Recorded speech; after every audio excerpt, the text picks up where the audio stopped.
환영합니다. 좋아요, 구독, 알림 설정까지.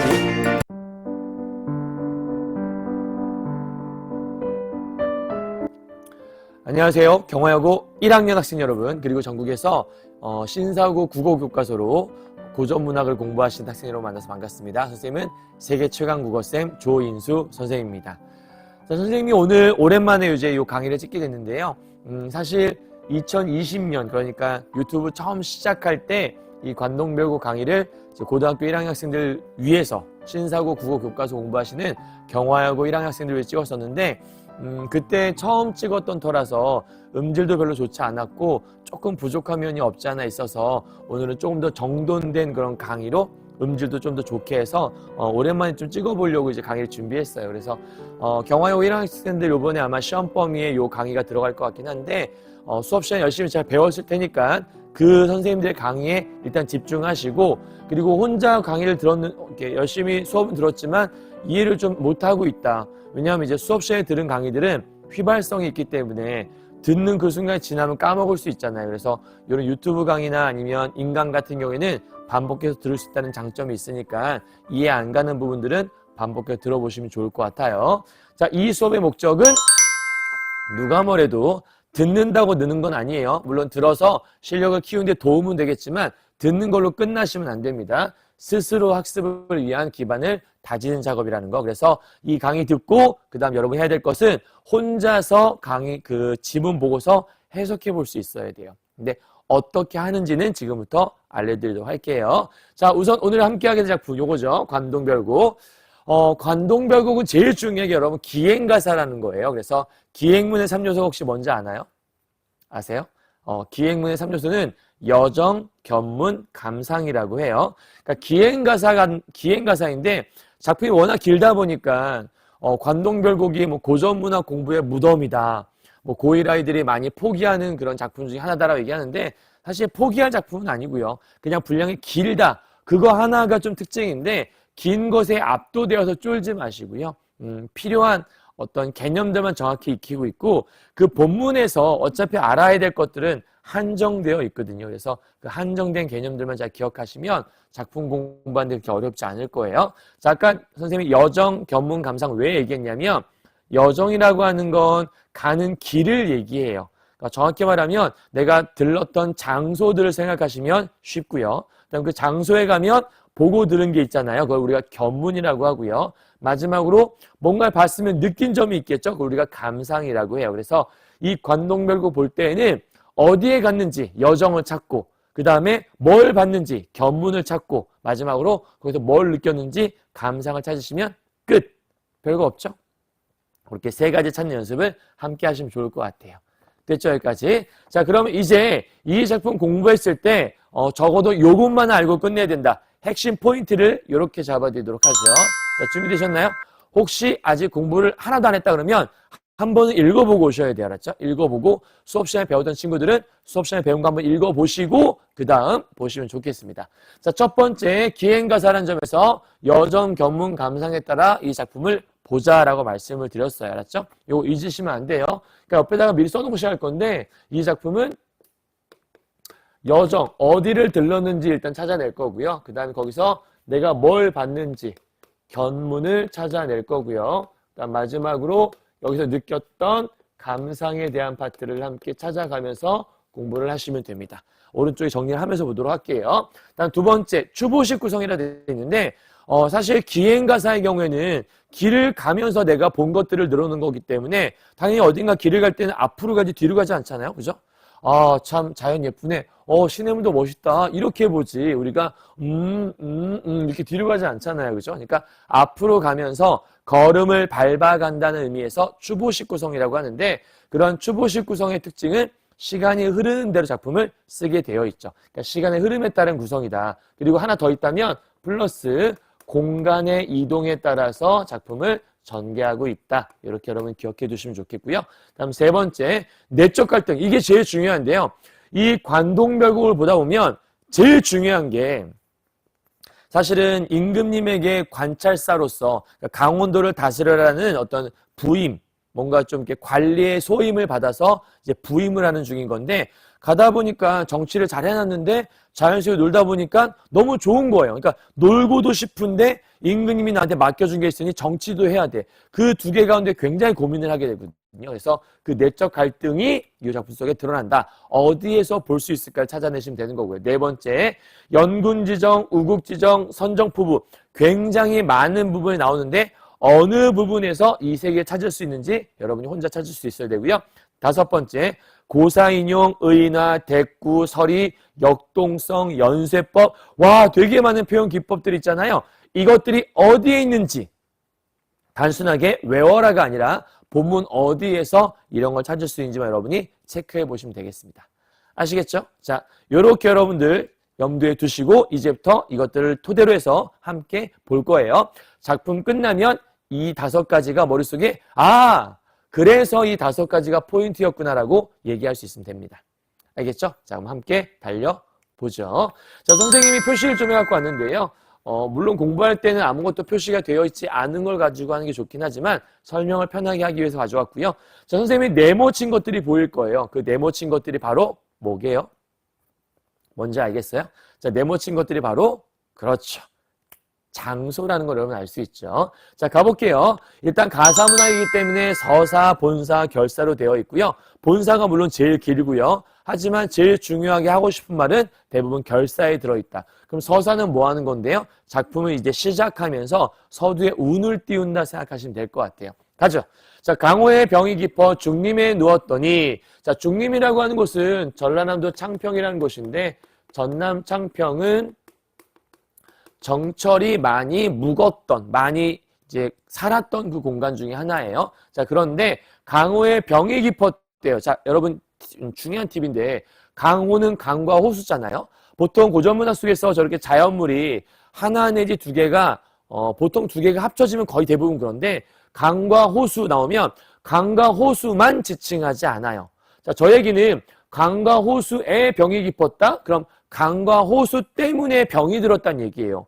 아니, 강과 호수가 뭔데 병이 드는 거야? 요 얘기는 강과 호수가 너무 좋아서 그래서 병이 들었다는 거예요. 그러니까 약간 강과 호수가 좋아서 생긴 병. 그럼 저건 실제로 너무 아파서 막 아파 이게 아니라 너무 사랑해 이런 병이겠죠. 일종의 상사병 같은 건데, 그러면 강호라고 하는 것들은 뭘 얘기할 수 있냐면 강과 호수를 대표로 해서 자연을 상징하는 것. 그러면 작은 부분 갖고 자연 전체를 지칭한 거나 마찬가지니까 그럴 때 우리가 쓰는 말을 대유법이라고 하죠. 자, 대유라고 하는 건 작은 부분 갖고 큰 부분을 한 번에 얘기할 때 쓰는 거예요. 그러니까 예를 들면 뭐 이런 것도 있겠죠. 사람은 빵만으로 살 수 없다. 그러면 그 빵이라는 게 진짜 빵을 얘기하는 게 아니에요. 그래서 빵만으로 살 수 없어 라고 했을 때 그럼 라면도 먹어야지 이런 얘기를 하는 게 아니라 그 빵은 식량 전체를 상징할 수 있는 말. 그래서 사람은 어떻게 식량만 먹고 사니? 그게 아니라 지식도 취해야지 이런 걸 얘기하는 거거든요. 이해하셨죠? 자, 그렇다면 요때의 병은 자연 사랑에 생긴 병이니까 우리가 아마 이거는 수업 시간에 이런 거 배웠을 거예요. 연하고질이다. 그 다음에 천석고왕이다. 이런 말들 아마 배웠을 텐데 뜻은 알고 넘어가는 게 좀 머릿속에 담기기 좀 쉽겠죠. 자, 이게 안개 연자의 노을 하자예요. 안개와 노을을 사랑해서 생긴 고질병이란 뜻이고요. 내천자의 돌석자니까 시냇물과 돌을 사랑해서 생긴 고황이라는 병이란 뜻이에요. 그럼 결국은 연하나 천석이나 둘 다 자연 얘기하는 거니까 자연 때문에 고질병 생겼어요. 자연 때문에 고황이라는 병이 생겼어요.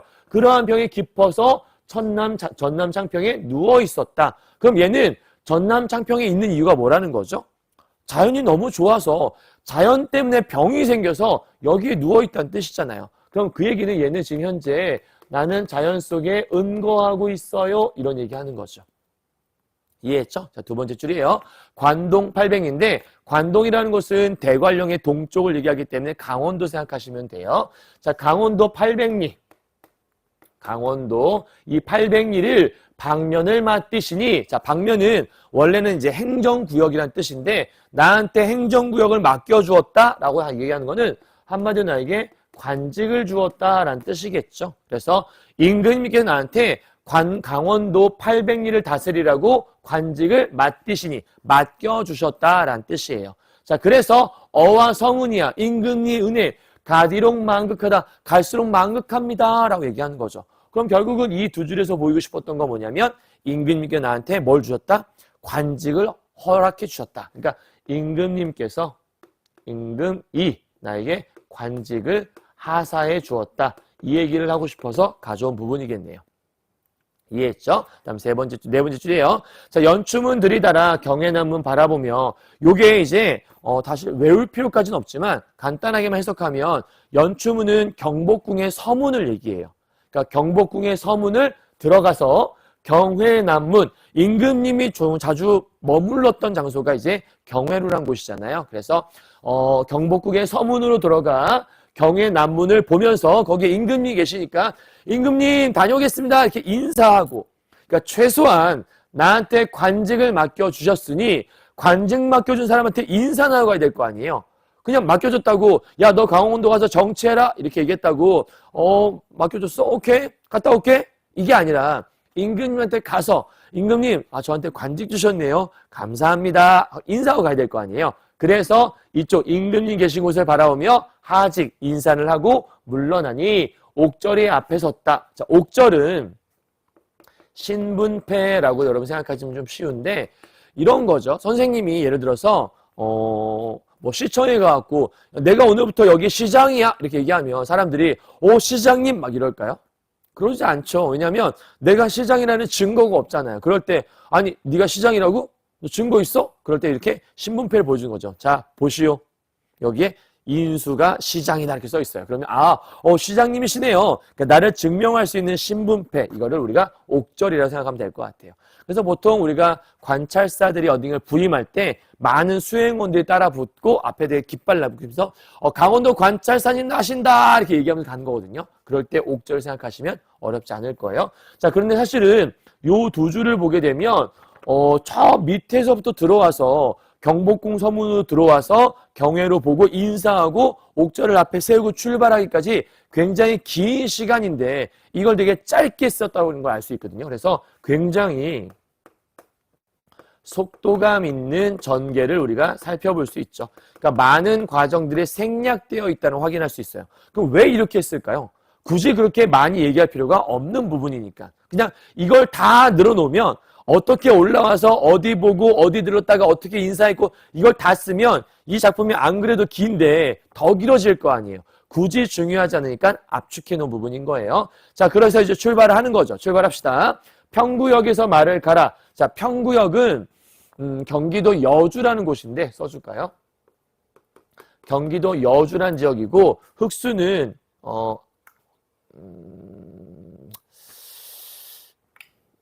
미안해요. 여기가 양주라는 곳이고요.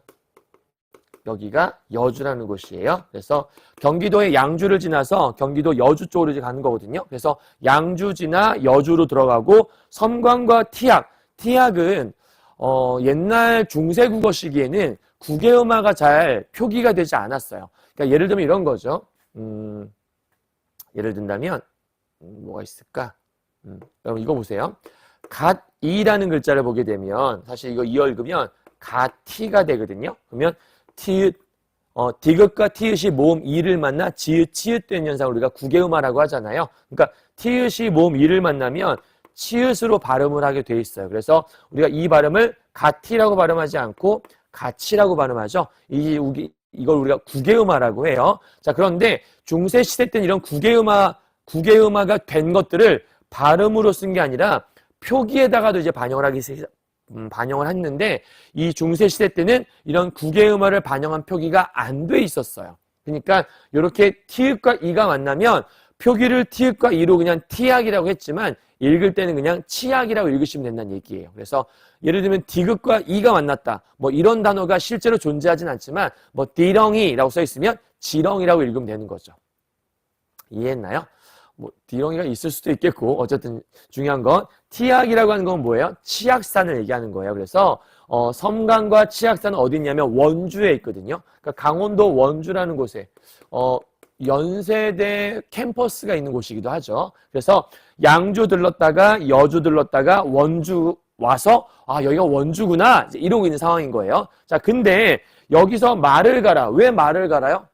말을 뭐에 갈지?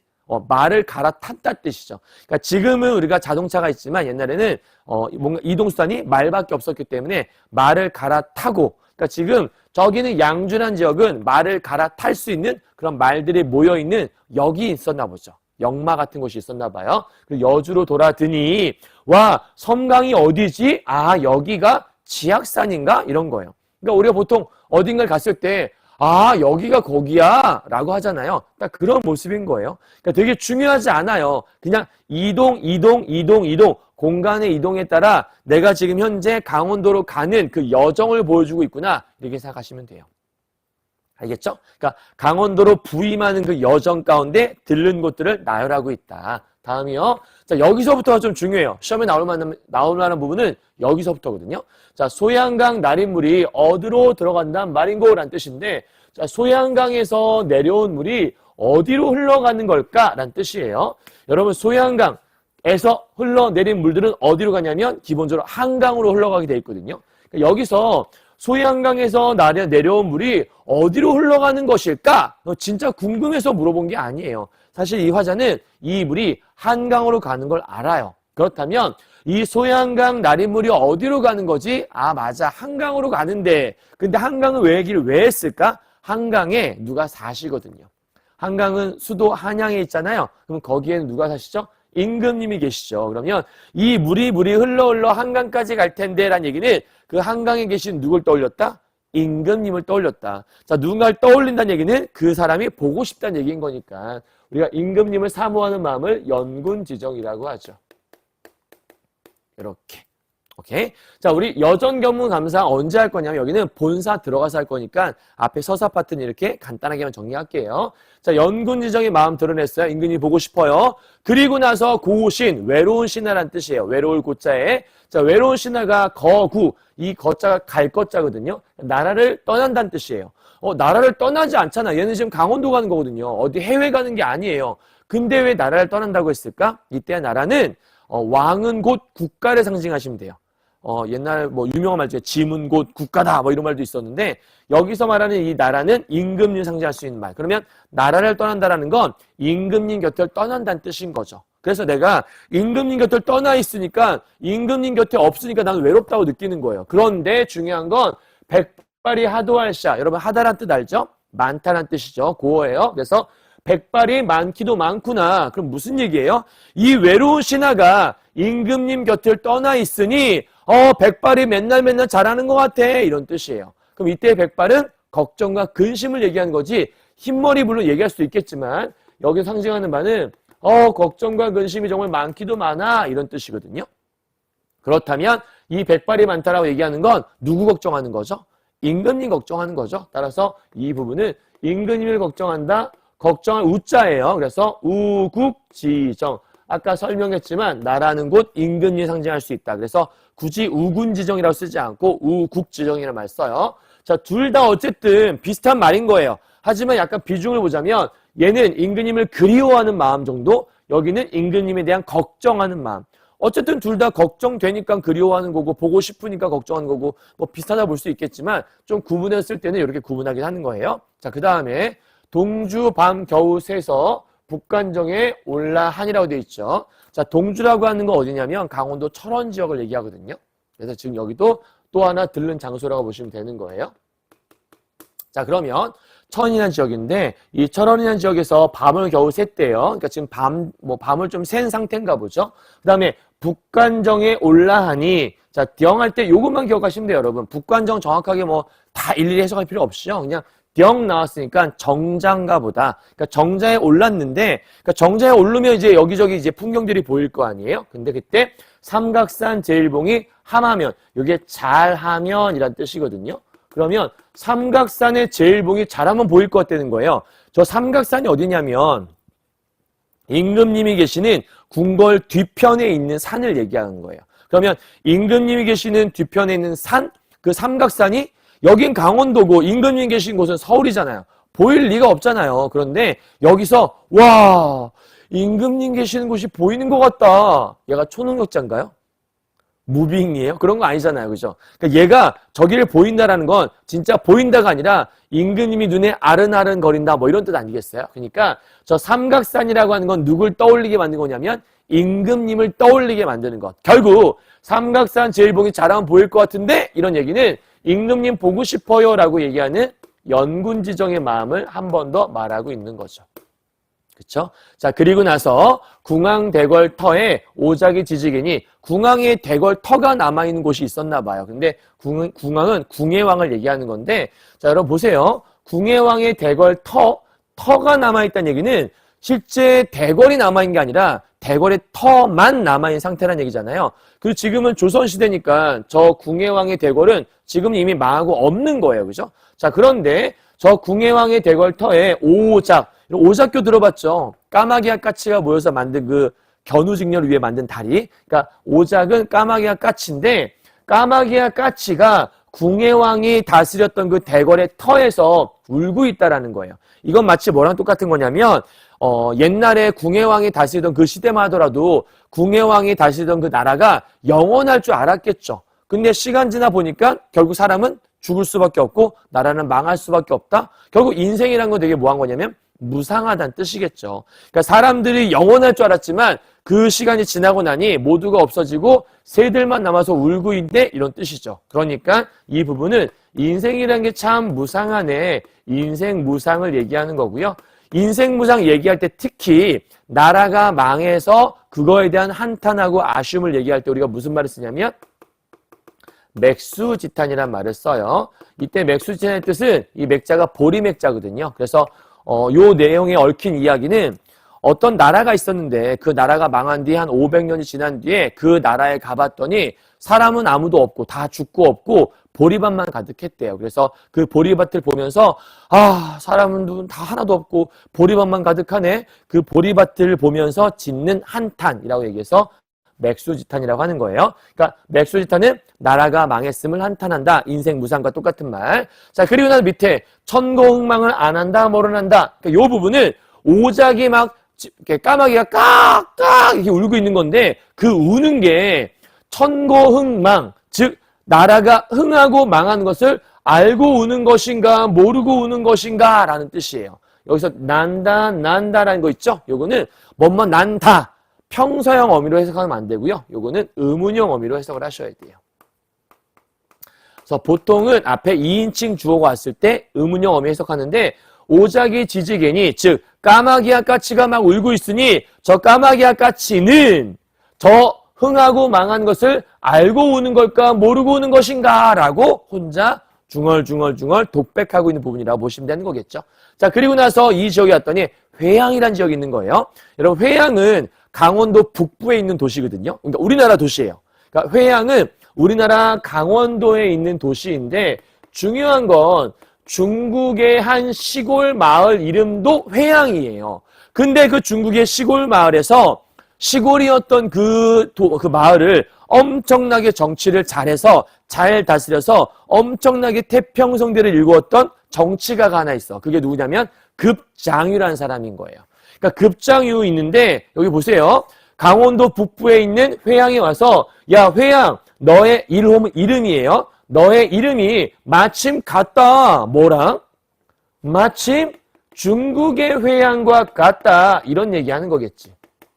그치? 그러니까 야 강원도 북부 지금 내가 와 있는 이 회양이란 곳이 나 회양 어디서 들어봤는데? 어디서 들었지? 아 맞다. 중국의 그 시골마을 거기도 회양이었는데 그 회양과 마침 같네? 야 여기서 그 급장유라는 사람 이 중국의 회양 마을을 잘 다스렸던 태평성대 만들었던 그 급장유의 풍채 모습이란 뜻이에요.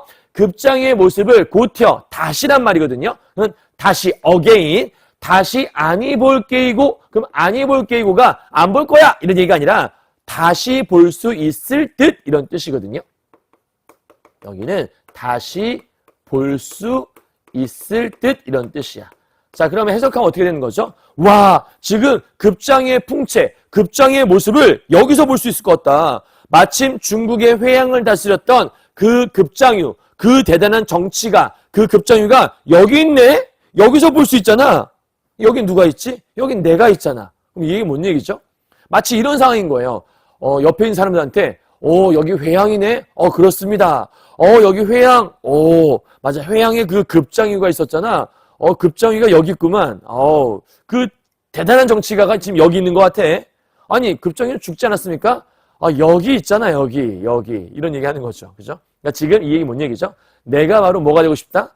급장유가 되고 싶다. 그 급장유의 모습을 여기서 다시 볼 수 있을 듯 바로 내가 급장유처럼 잘할 수 있거든. 이런 얘기하는 거잖아. 그럼 이 모습은 당연히 내가 정치를 잘 해보겠다라는 어떤 정치가로서의 포부를 드러내는 거죠. 이런 걸 착한 정치를 선정이라고 하고요. 그 선정에 대한 포부를 드러내었다라고 설명하는 거예요. 이해하셨나요? 자, 여기까지가 이제 서사 파트인 건데 되게 많은 것도 정리한 것 같지만 중요한 포인트도 몇 가지가 있었죠. 그래서 장소에 따라 포인트가 있었으니까 우리 포인트만 다시 한번 좀 정리해 보도록 할까요? 간단히 정리하면 이렇게 해볼게요. 자, 제일 처음 시작은 어디서부터 왔냐면 중림이라는 곳에서 시작을 했죠. 강호의 병이 깊어 중림에 누웠더니, 자, 중림은 강원 전라남도 창평 지역이라고 얘기했었어요. 그 정철이 묵었던, 정철이 오랫동안 거주했던 장소. 자, 중림이라는 곳에서 병이 들었다고 얘기했었죠. 왜냐하면 자연이 너무 좋아서 병이 들었다고 얘기했으니 중림이란 곳은 내가 은거한 곳이었구나. 은둔 생활했던 곳. 거기를 지나서 나한테 강원도 관찰사 소임을 맡겨주시니 연추문으로 들어갔다가 경해넘은 바라오며 임금님 다녀오겠습니다. 임금님 불러서 갔던 거예요. 자, 불러서 여기 2개 들렀고요. 그 다음 강원도로 가야겠죠. 평구역 양주 들렀다가 여주 들렀다가 섬강, 치악, 원주까지 가는 거였죠. 자, 이곳들은 관찰사로 부임하는 여정을 보여주는 곳. 크게 중요하지 않았죠? 그 다음에 동주라는 곳으로 갔죠, 이제. 가서 우국지정, 어디서 느꼈죠? 걱정하는 마음은? 임금님을 떠나오니 머리에 뭐가 많은 것 같다? 백발이 많은 것 같다. 이런 얘기 했었고. 영군지정 어디 있었죠? 여기서 보니까 잘하면 삼각산 보일 것 같은데? 삼각산에 임금님이 계시는 곳. 기억나시죠? 자, 여기 약간 빠져있는 게 하나 있다면 궁예왕의 대궐터에서 인생무상 느꼈던 거 하나 정도 빠져있어요. 자, 그리고 회양이란 지역에 가서 마침 중국의 시골 마을 회양이랑 똑같고 그래서 회양을 다스렸던 그 급장의 모습을 여기서 다시 볼 수 있을 것 같은데 그 얘기는 내가 곧 급장유처럼 정말 멋있는 정치가가 될 거야 라는 포부를 밝히는 선정포부까지 얘기했던 거예요. 됐죠? 자, 여기까지가 서사 파트 끝났어요. 자, 이제 본격적으로 갑시다. 영중이 무사하고라고 되어 있어요. 자, 영중이라고 하는 것은 이 영자가 관청이라는 뜻이거든요. 그러면 관청 가운데니까 관청 안 정도 생각하시면 될 것 같아요. 관청 안에 무사, 없을 무의 일사인데 일이 없다. 왜 일이 없죠? 우리가 뭔가 할 일이 없다라는 거는 빈둥빈둥 거린다는 의미도 있겠지만 여기에 일이 없어. 왜? 너무 일을 잘해서 일을 다 해버렸거든. 그러니까 여기서 말하는 무사라는 것들은 뭐냐면 일을 다 했어.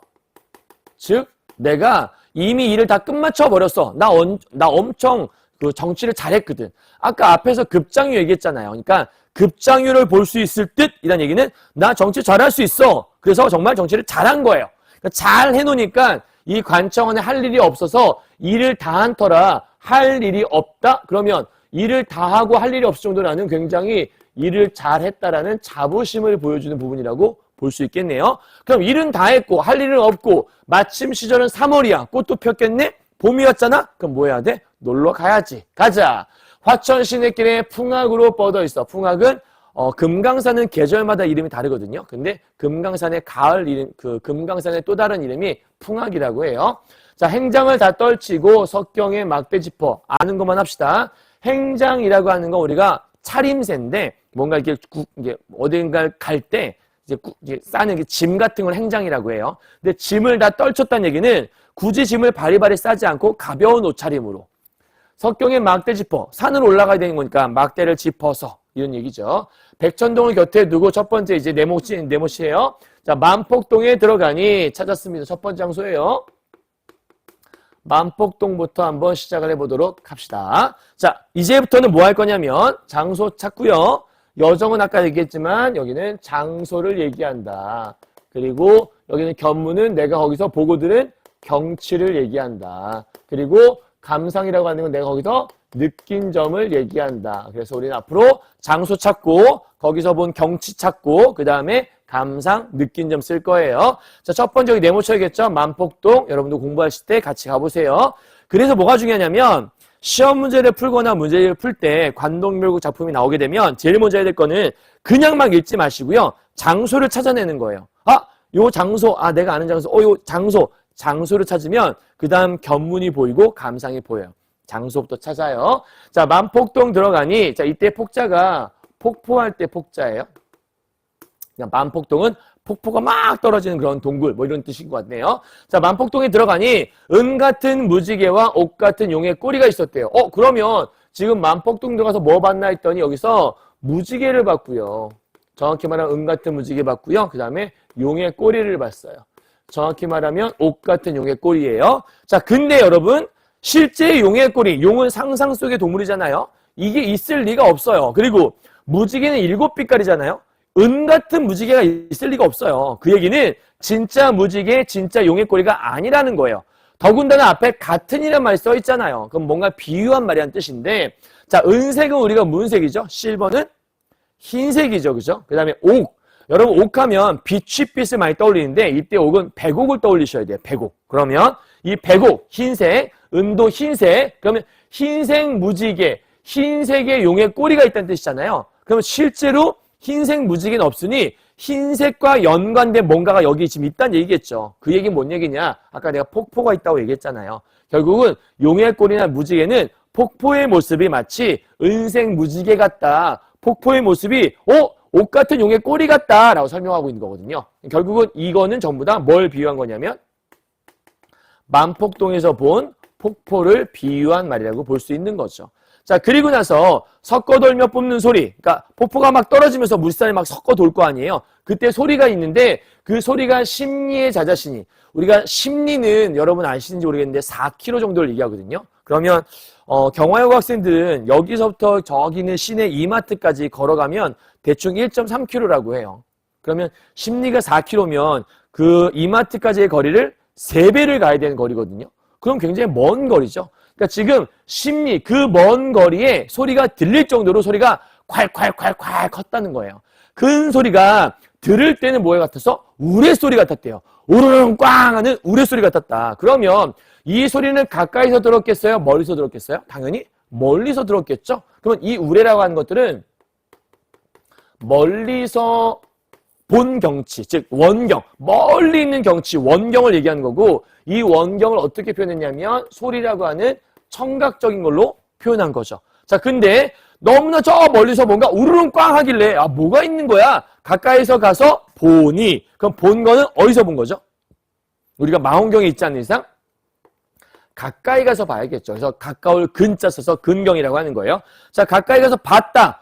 봤다고 했으니 이건 우리가 시각이라고 할 수 있네요. 그러니까 멀리서 들을 때는 뭐 같았다? 우레 같았다. 근데 가서 보니까 뭐 같다? 눈 같다. 겨울이 아니잖아. 봄인데 무슨 눈이 내려요. 이건 뭐겠어요? 물방울 같은 걸 얘기하겠죠. 물방울이 팡 튀니까 이게 마치 눈 같다. 이해했어요? 그럼 이 우레 소리 당연히 천둥 소리가 아니라 뭐겠어요? 당연히 물이 떨어지는 소리겠죠. 따라서 무지개와 용의 꼬리와 그 다음에 우레 그리고 마지막으로 하나가 눈. 그럼 이 모든 것들은 전부 다 뭘 비유한 거냐면 폭포를 비유한 걸로 볼 수 있잖아요. 근데 폭포를 이렇게 와 표현한 걸 보면 폭포가 정말 대단하다라고 얘기한 거니까 여기서 느낄 정서는 여기 써있진 않지만 예찬의 마음을 가지고 있구나. 이렇게 정리하시면 어렵지 않을 것 같아요. 됐나요? 자, 되게 많은 것들이 써있긴 했지만 간단하게 만폭동 같구나. 뭐 봤다? 폭포 봤구나. 폭포를 뭐라고 표현했다? 무지개, 용의 꼬리, 우레, 눈이라고 표현했다. 왜 이렇게 표현했다? 멋있어서. 끝. 됐죠? 자, 그리고 하나 더요.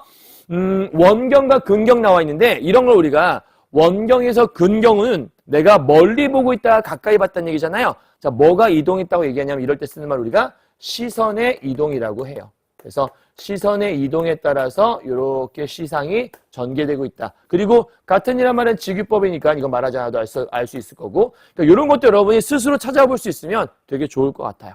알겠죠? 자, 만폭동 지나가서 두 번째 장소 갑시다. 이번엔 금강대라는 곳으로 갑니다. 금강대. 여러분 대라고 하는 건 조금 약간 높이 솟아있는 그런 대를 얘기하는데 좀 여러분 쉽게 생각하면 뭐 전망대 같은 거 생각해도 될 것 같아요. 그래서 금강대, 자, 산을 지금 올라가고 있는 거예요. 금강대에 올라가서 맨 위층에 선악, 얘들아 이제 두 번째 장소야. 이번에는 금강대 갔어요. 자, 금강대 갔더니 거기서 뭘 봤냐면 선학을 봤대요. 저기서 션학이라고 돼 있지만 션은 신선선자예요. 그러면 이 학은 누구와 함께하는 학이냐면 with 신선. 신선과 함께 노는 학이 바로 선학이거든요. 근데 신선과 노는 학이라고 왜 썼을까? 그냥 학이라고 하면 되는데 더구나 새끼란 뜻이니까 금강대 맨 위층에 신선과 함께 놀던 학이 새끼를 치고 있으니 춘풍 옥적성에 이때 적자가 피리 적자니까 피리예요. 그러면 옥피리 소리 산에서 피리 소리가 들릴 리가 없잖아요. 그러니까 앞에 지금 춘풍 바람 불고 있으니 아마 바람 소리가 피리 소리 같았다 이런 뜻이겠죠. 그러니까 피리 소리 같은 바람이 이런 뜻이겠네요. 첫잠을 깨뒀던데 호의 현상 여러분 한자성 천자문 아시죠? 하늘천 따지 거물현 그 현자가 요거거든요. 그러니까 요건 검은 현자고요. 그다음에 상자는 치마상자예요. 그래서 검은 치마 그리고 호의는 흰 저고리란 뜻이거든요. 그러면 흰 저고리를 입고 검은 치마 입은 한 여자가 갑자기 반공은 공중이란 뜻이에요. 그러면 공중에 솟았더니 떠 있다는 거예요. 계심대 올라갔더니 학이 날아다니고 있는데 그 옆에 웬 여자 귀신이 이렇게 떠다니고 있는 거예요. 그죠? 그럴 리가 있을까 여러분? 이상하지 않아요? 아니 학이 나오는데 왜 갑자기 흰 저고리와 검은 치마? 이상하잖아요. 그러면 저 흰 저고리와 검은 치마는 흰색과 검은색을 지닌 누군가가 있다는 뜻이거든요. 여러분 알고 있겠지만 누가 흰색과 검은색이 있죠? 바로 그렇죠. 학이죠. 학은 검은색과 흰색으로 이루어진 동물이잖아요. 그죠? 그러니까 학을 잘 보시면 밑에는 까만색이고 위에는 흰색이에요. 그래서 검은 치마, 흰 저고리라고 표현한 거죠. 그러니까 결국은 호의 현상은 학을 비유한 말이다. 그럼 결국 여기서 저 흰 저고리 검은 치마가 공중에 떠 있다는 얘기는 학이 공중에 날아다니고 있다 이런 뜻이겠죠. 근데 그 학이 중요한 건 여기서 하나 끊어야 돼요. 이 학이 서호 옛주인 이 사람이 인포라는 사람인데 이 인포가 간단하게 말하면 학과 함께 놀다가 신선이 된 사람이에요. 그러니까 쉽게 말하면 인포는 학과 어울려 놀았던 그 신선 얘기하는 건데 이 선학이 인포, 자기와 함께 놀았던 그 신선이 된 인포를 반겨서 넘놓는 것 같구나 이런 뜻이에요. 그러니까 이런 얘기죠. 금강대 올라갔어요. 뭐가 날아다녀요? 학이 날아다니고 있죠. 근데 학을 보더니 야, 저 신선의 학이 지금 인포를 보고 반겨주는 것 같네. 인포랑 노는 그 학 같은데 인포랑 지금 놀려고 온 것 같아. 아니 여기 인포 어딘데? 인포랑 놀러 왔다니까? 뭔 얘기죠? 자기를 인포라고 얘기하는 거예요. 그러니까 자기를 마치 뭐 같다 생각하는 거죠? 신선 같다. 이제 이 작품이 바다 쪽에 가게 되면 계속 이런 얘기 하거든요. 자기를 자꾸 신선이라고 그래요. 자기가 타는 배가 신선이 타는 배. 내가 탄 가마가 신선이 타는 가마. 뭐 이렇게 얘기하거든요. 자꾸 자기를 신선이라고 얘기하는데 여기서부터 시작이에요. 왜인지는 나중에 설명해 주도록 할게요. 어쨌든 이 선악을 봤는데 선악이 자기를 인포라 착각해서 나한테 온 것 같아. 즉 나를 인포라 생각하는 것 같은데 이런 뜻이거든요. 그럼 결국은 선악이 나와 함께 어울려 놀려고 하는 것 같다. 그럼 선악은 자연물이니까 자연물과 함께 어울려 노는 모습, 자연과 하나 되어 있다. 우리가 뭐라 하죠? 이런 걸 무라일체라고 하죠. 그러니까 선악을 통해서 무라일체를 논하고 있구나. 학과 함께 어울려 자연 속에 하나 된 모습을 노래하고 있구나. 그게 어디예요? 여기 있는 금강대예요. 특히 인포는 옛날 이야기 속의 사람이잖아요. 옛날 이야기 속의 사람의 이름을 딱 집어넣어 놓으면 이럴 때 우리가 쓰는 말을 옛날 이야기를 빌려왔구만. 그래서 고사인용이라고 얘기합니다. 자, 됐죠? 자, 좀 더 올라가 보도록 하죠. 좀 더 올라가니 소양로, 대양로 어렵게 생각하지 마시고요. 작은 봉우리, 대양로는 큰 봉우리 생각하시면 돼요. 눈 아래 굽어보고 그럼 얘들아 지금 현재 작은 봉우리, 큰 봉우리도 있는데 이거를 눈 아래 보려면 얘는 이 위에 있어야 되잖아요. 그러니까 얘가 지금 현재 산을 올라가고 있는데 꽤 높은 곳에 올라가 있는 상태인 것 같아요.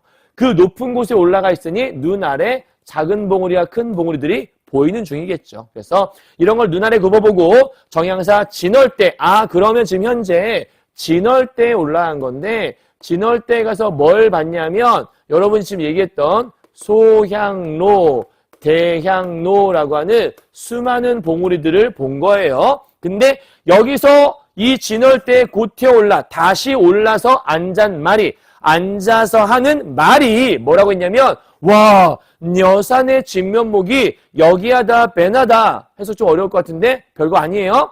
여산은 어디냐면 중국의 굉장히 큰 산이에요. 우리나라의 어떤 그 일반인 산들과 비교가 안 될 정도로 엄청 큰 산이거든요. 근데 그 큰 산이 여산의 진짜 모습이 여기하다 배나다 여기서 보이는 것 같아. 그 말의 뜻은 여기가 여산의 진면목이 그대로 드러나 있구만 이런 뜻이에요. 자, 팁 하나만요. 우리 조선시대의 그런데 옛날 고전문학 속에서 뭔가 중국과 비교하는 경우가 많이 나오거든요. 근데 중국과 비교해서 우리가 중국 못지않아 야 중국 것도 우리한테 뭐 이게 상대가 안 될 것 같은데 이런 얘기 하잖아요. 우리는 예로부터 가장 위대한 나라, 큰 나라를 중국이라 생각했어요. 그래서 우리가 중국을 대국이라 불렀죠. 오히려 일본을 좀 우습게 보기도 했고요. 그래서 이 중국을 대국이라 불렀었는데 그런 사람들의 사고방식 속에서 중국과 뭔가를 비교한다는 건 우리나라 거를 대단하다고 예찬하는 거예요. 그럼 이 얘기 무슨 얘기냐면 진월대에 올라가서 소양로, 대양로 수많은 봉우리들을 보니까 와, 저 봉우리들 모습이 야, 마치 내가 지금 여산 와 있는 것 같은데? 이렇게 얘기하는 거죠. 그러면 지금 현재 진월대에서 얘네를 보면서 여산 진면목을 논하는 것은 뭐 하는 거구나? 그렇지. 예찬하는 거구나. 그래서 여산 진면목이 여기서 다 뵈는 것 같다. 여기서 알 수 있는 것들은 우리나라 이 진월대에서 본 풍경을 뭐하고 있는 거다? 예찬하는 거다. 그러니까 예찬이 좀 상대적으로 많죠. 그죠? 이해할 수 있을 거예요. 자, 그리고 여기서 조금 봉우리를 좀 더 설명을 하기 시작해요. 갑시다. 어와 조아웅이 헌사턴사샤. 여기 되게 멋있다고 얘기했잖아요. 그래서 그 멋있는 그 경치, 이거를 조아옹, 여러분 이거 외워두세요. 조아옹, 다음에 조아신공, 조물주 다 똑같은 말이거든요. 다시 조아옹, 저 옹자가 늙은이 할 때 옹자인데 조아옹, 조화를 부리는 늙은이, 그 다음에 조물주, 그 다음에 조아신공, 싹 다 신을 얘기하는 거예요. 그럼 이거는 조아옹이 헌사토 헌사샤, 뭔 얘기냐면 헌사하다가 야단스럽다는 뜻인데 좀 더 쉽게 이해하려면 뭐 좀 약간 화려하다 정도 해석하시면 될 것 같아요. 그럼 이게 뭔 얘기냐? 조아옹이 참 화려하게도 만들었다. 좀 전에 뭔 얘기했죠? 야, 여기 여산의 진면목이 여기서 보이는 것 같은데 너무 멋있는데 이거는 마치 신이 너무 멋있게 만든 것 같아. 그러니까 신이 멋있게 만들었어? 그 얘기 왜 하는 거죠? 그만큼 뭐하다고? 멋있다고. 그러면 이런 얘기 나오면 무조건 뭐예요? 예찬이에요. 그래서 자연 얘기하다가 갑자기 조아옹 나온다. 혹은 자연 얘기인지 뭔지 모르겠는데 만약에 조아옹, 조물주, 조아신공 나왔다. 그러면 아마 예상하건대 자연 예찬하는 그릴 가능성이 커요. 무조건은 아니지만 그런 경우가 많다는 얘기예요. 통째로 외워놔도 좋아요, 여러분. 조아옹이 헌사토 헌사샤 나오게 되면 자연 예찬이다라고 알아두시고 나중에 혹시 내가 작품을 정말 못 읽겠다. 근데 저 구절이 보인다 그러면 그렇게 생각해도 아마 크게 틀리진 않을 거라는 얘기예요. 다음 날거든 뛰디마나 섰거든 솟디마나. 이게 뭔 얘기냐면 나는 모습 같거든 뛰는 모습 같지 말든지 서 있는 모습 같거든 솟는 모습 같지 않던지. 마치 어떤 느낌이냐면 이런 얘기예요. 아니 잘생겼으면 돈이라도 없든지 아니 잘생겼으면 키라도 작든지 이게 무슨 말이죠? 잘생겼으면 돈이라도 없든지 이거는 잘생겼는데 돈도 많아 이런 얘기고 잘생겼으면 키라도 작든지 잘생겼는데 키도 커 이런 얘기잖아. 둘 다 있다는 뜻이죠. 이 얘기는 날거든 뛰디마나 나는 모습 같은데 뛰는 모습 같기도 해 이런 뜻이야. 왜? 산이 너무 이렇게 위로 삐쭉삐쭉 솟아 있으니까 마치 산이 막 나는 모습 같이 그러니까 막 활기차 보인다. 그리고 이 산이 막 뛰는 것 같다. 그러면 이건 결국은 산의 모습, 결국은 내가 보고 있는 그 산봉우리들 있었잖아요. 그 수많은 산봉우리들의 좀 다양한 모습이자 다채로운 모습을 설명한 말이라고 보시면 되거든요. 그러니까 다양한 모습, 다채로움 이런 걸 설명하는 말인 건데 중요한 거는 날고 뛰는 거는 사실 산은 그냥 가만히 있지 않아요? 이렇게 정적으로. 근데 나는 것 같다, 뛰는 것 같다 얘기했으면 이거는 우리가 역동성이 느껴진다라고 설명할 수 있는 부분이죠.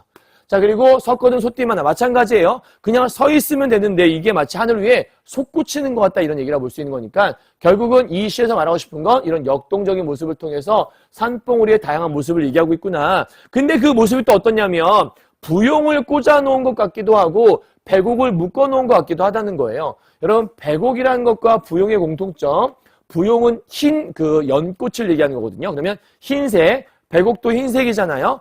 지금이 우리가 3월이라고 얘기했죠. 관농백옥은 3월에서 시작해서 한 5월 정도 이야기로 끝이 나거든요. 근데 봄이 되면 모든 것이 다 녹긴 하지만 여전히 높은 산 속의 위에는 이렇게 흰색 뭔가가 남아있는 걸 본 적이 있을 거예요. 그죠? 이게 이제 눈이 녹지 않은 거죠.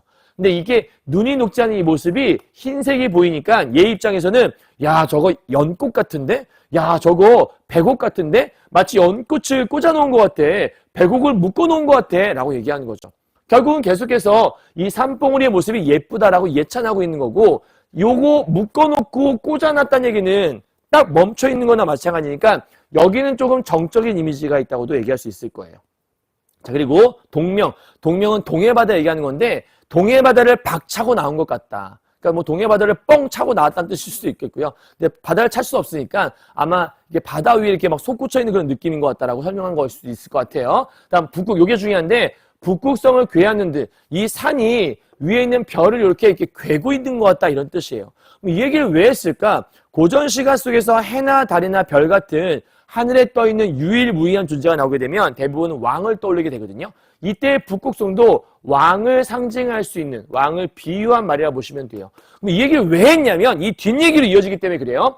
자, 북극을 궤고 있는 것 같다 그러더니 갑자기 그 중에 두 개의 대상을 가져와요. 하나, 높을시고 망고대 외로울사 혈망봉. 그러니까 이 혈망봉이라는 봉우리와 망고대란 이 두 개가 너무나 높고 되게 외로워 보인다라는 거예요. 외롭다는 얘기 왜 했을까? 뭐 여러 가지 해석해 볼 수 있겠지만 어쨌든 여기서는 이 북극성을 왕으로 볼 수 있다면 그 북극성을 이렇게 해서 바라보고 있는 그 모습이 많은 사람들이 바라보지 않고 나만 이렇게 바라보고 있어 이런 의미를 말하고 싶었을 수도 있어요. 근데 중요한 건 그것보다는 얘와 얘 두 개가 원래는 망고대는 높고 혈망봉이 외롭다 이렇게 얘기되는 거거든요. 근데 그렇게 써있지 않고 앞뒤가 뒤집어져 있으니까 뭐가 있다? 도치가 있다 이렇게 얘기할 수 있겠고 그 다음에 이렇게 끊어보면 높을시고 망고대 외로울사 혈망봉이니까 앞과 뒤가 뭐가 되고 있냐면 대꾸가 일어났다라고도 얘기할 수 있을 거예요. 자, 그리고 이제 더 중요한 건 밑인데 하늘을 추밀어 하늘을 이렇게 올려다보면서 무사히를 사레리라 사뢰다라는 말인데 시옷을 이응으로 바꾸면 돼요. 아뢰다라는 뜻이에요. 그럼 결국은 이 모습을 그림을 살짝 그려본다면 이런 거예요. 혈망봉 이렇게 있는데 혈망봉이 어떻게 되냐면 이렇게 입을 해갖고 이러고 있는 거죠. 그래서 여기는 이제 하늘, 여기 이제 북극성 있다 생각해보자. 하늘이 있어요. 여기를 향해서 이런 모습처럼 있다는 얘기예요. 얘가 하늘을 향해 입을 벌리고 무슨 말을 아뢰려고 이러고 있는 것일까 이런 얘기예요. 그럼 하늘을 향해 뭔가 말을 한다는 얘기는 여기 있는 대상에게 말하고 싶다는 얘기잖아요.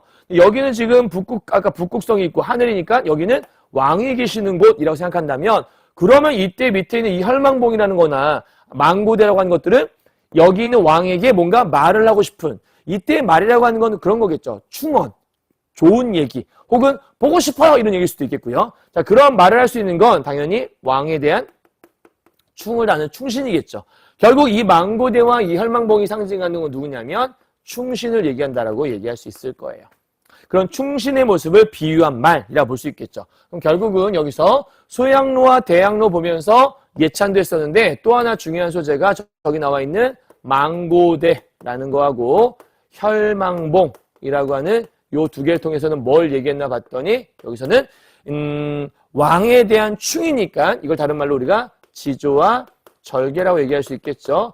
이거 정확하게 나오는 부분이 밑에 부분입니다. 천만겁 지나도록 천년이 지나도록 천만년이 지나도록 굽힐 줄을 모른다. 얘네가 그 왕에 대한 지조와 절개를 굽힐 줄 모른다는 거예요. 그러니까 이 부분은 우리가 지조와 절개를 상징한다라고 얘기할 수 있겠네요. 이해하셨나요? 어한 너여이고 너 같은 이 또 있을까? 그럼 이때 너가 누구예요? 내가 보고 있는 대상 두 개밖에 없잖아요. 망고대하고 혈망봉. 야, 너 같은 게 또 있을까? 아마 너와 같은 지조와 절개 지키는 거는 아마 없을 거야. 이런 얘기를 한 게 마지막 부분인 거죠. 이해하셨나요? 그러니까 여기서 뭐 외롭다는 얘기는 그런 거 아니었겠어요? 그러니까 간신배들이 드글드글한데 나 혼자 외롭게 임금을 향한 나의 충을 표현하고 있다. 뭐 이런 말을 말하고 싶었던 거 아니었을까? 예를 든다면요. 자, 여기까지가 진올 때 얘기였어요. 자, 넘어갑시다. 이번엔 개심대라는 곳으로 가네요. 개심대. 자, 계심대로 올라갔으니까 지금 계속해서 산을 향해 위로 정상을 향해 올라가는 중. 그러니까 지금 만폭동, 금강대, 진월대, 계심대는 계속 올라가고 있는 중이라고 생각하시면 될 것 같아요. 그럼 여기가 제일 높은 곳일 수도 있겠네요. 지금까지 상에서는. 자, 계심대를 고쳐 다시 올라 중양성을 바라보니 뭐 그냥 성을 바라봤나 보죠. 그 정도 생각하면 될 것 같아요. 중양성을 바라보니 12,000봉. 여러분 이 노래 아시죠? 금강산 찾아가자 12,000봉 들어봤죠? 그러니까 금강산에 12,000봉이 있다고 얘기하는데 지금 얘가 금강산을 오르고 있는 거니까 자, 산을 올라가서 계심대 올라왔더니 저기 뭐가 보이나 봤더니 12,000봉이 보이는 거예요. 금강산 찾아가자 12,000봉이 보이는 거예요. 자, 넉넉히 혀여하니 봉마다 맺혀있고 끝마다 서린 기운. 되게 많은 수많은 12,000봉의 봉우리 끝에 뭔가 기운이 서려 있다는 뜻이네요. 그죠? 자, 요게 중요한 것 같아요. 기운이 서려 있어요. 근데 이 기운의 정체는요, 밑에 말거든 좋티마나, 좋거든 말티마나. 아까 봤던 거 똑같은 거네. 여러분, 좋다란 말 뭔 말인지 아세요? 선생님한테 반가워 들은 친구들은 배웠을 텐데, 좋다. 뭐죠? 깨끗하다. 그죠? 디오타는요, 디오타. 너가 디오타? 디오타는 좋아해. like 의미고요. 이 디오타는 깨끗하다 이 뜻이죠. 그래서 맑거든 깨끗하지 마나. 이게 뭔 얘기죠? 아까 했던 건데? 맑은데 깨끗해. 이런 얘기죠. 아니, 맑거든 깨끗하지나 말든지, 깨끗하거든 맑지나 말든지, 그 얘기는 맑고 깨끗하다. 뭐가? 이 기운이요. 그러니까 이 기운이 너무나 맑고 깨끗한 기운이라는 뜻이에요. 자, 근데 재밌게 써 있는 게, 맑거든 좋티마나 그 좋거든 말티마나니까 이야기가 이어지고 있다고 볼 수 있으니 우리가 이럴 때 쓰는 말을 우리가 연세법이라는 말도 쓸 수 있거든요. 어쨌든 요 기운의 특징은 되게 뭐하다?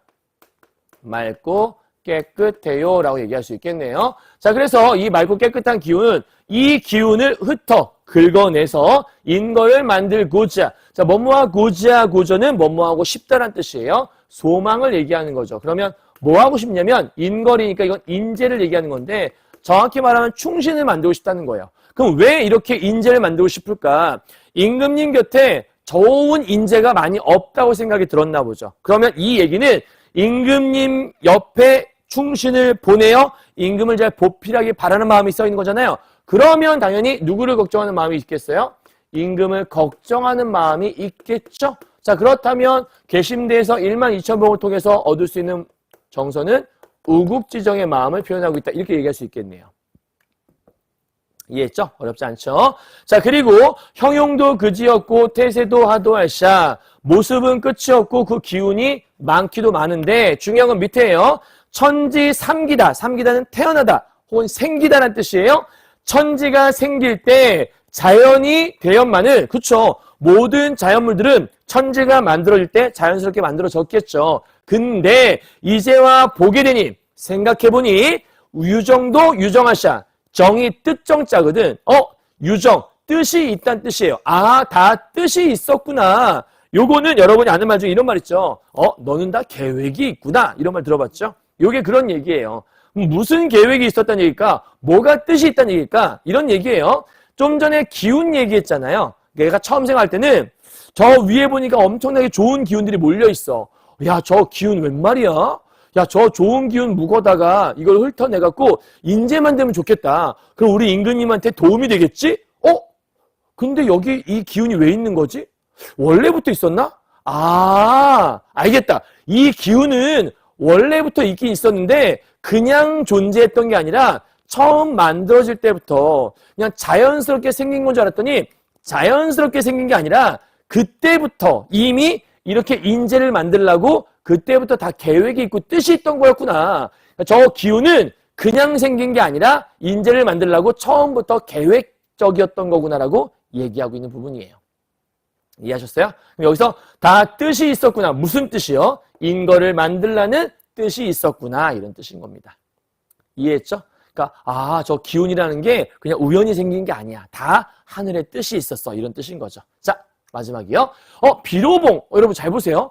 조금 전에 선생님이 장소는 다 네모를 이렇게 각진 네모를 했는데 쟤는 각이 앉아있죠. 조금 독특하죠. 자, 비로봉에 여기도 더 높은 곳일 거예요. 얘보다 좀 더 올라간 비로봉이 있는데 그 비로봉의 상상두 위에 봉우리니까 어쩌면 이 비로봉 상상두가 우리가 지금 가고자 하는 산 쪽에서 제일 어디요? 제일 꼭대기.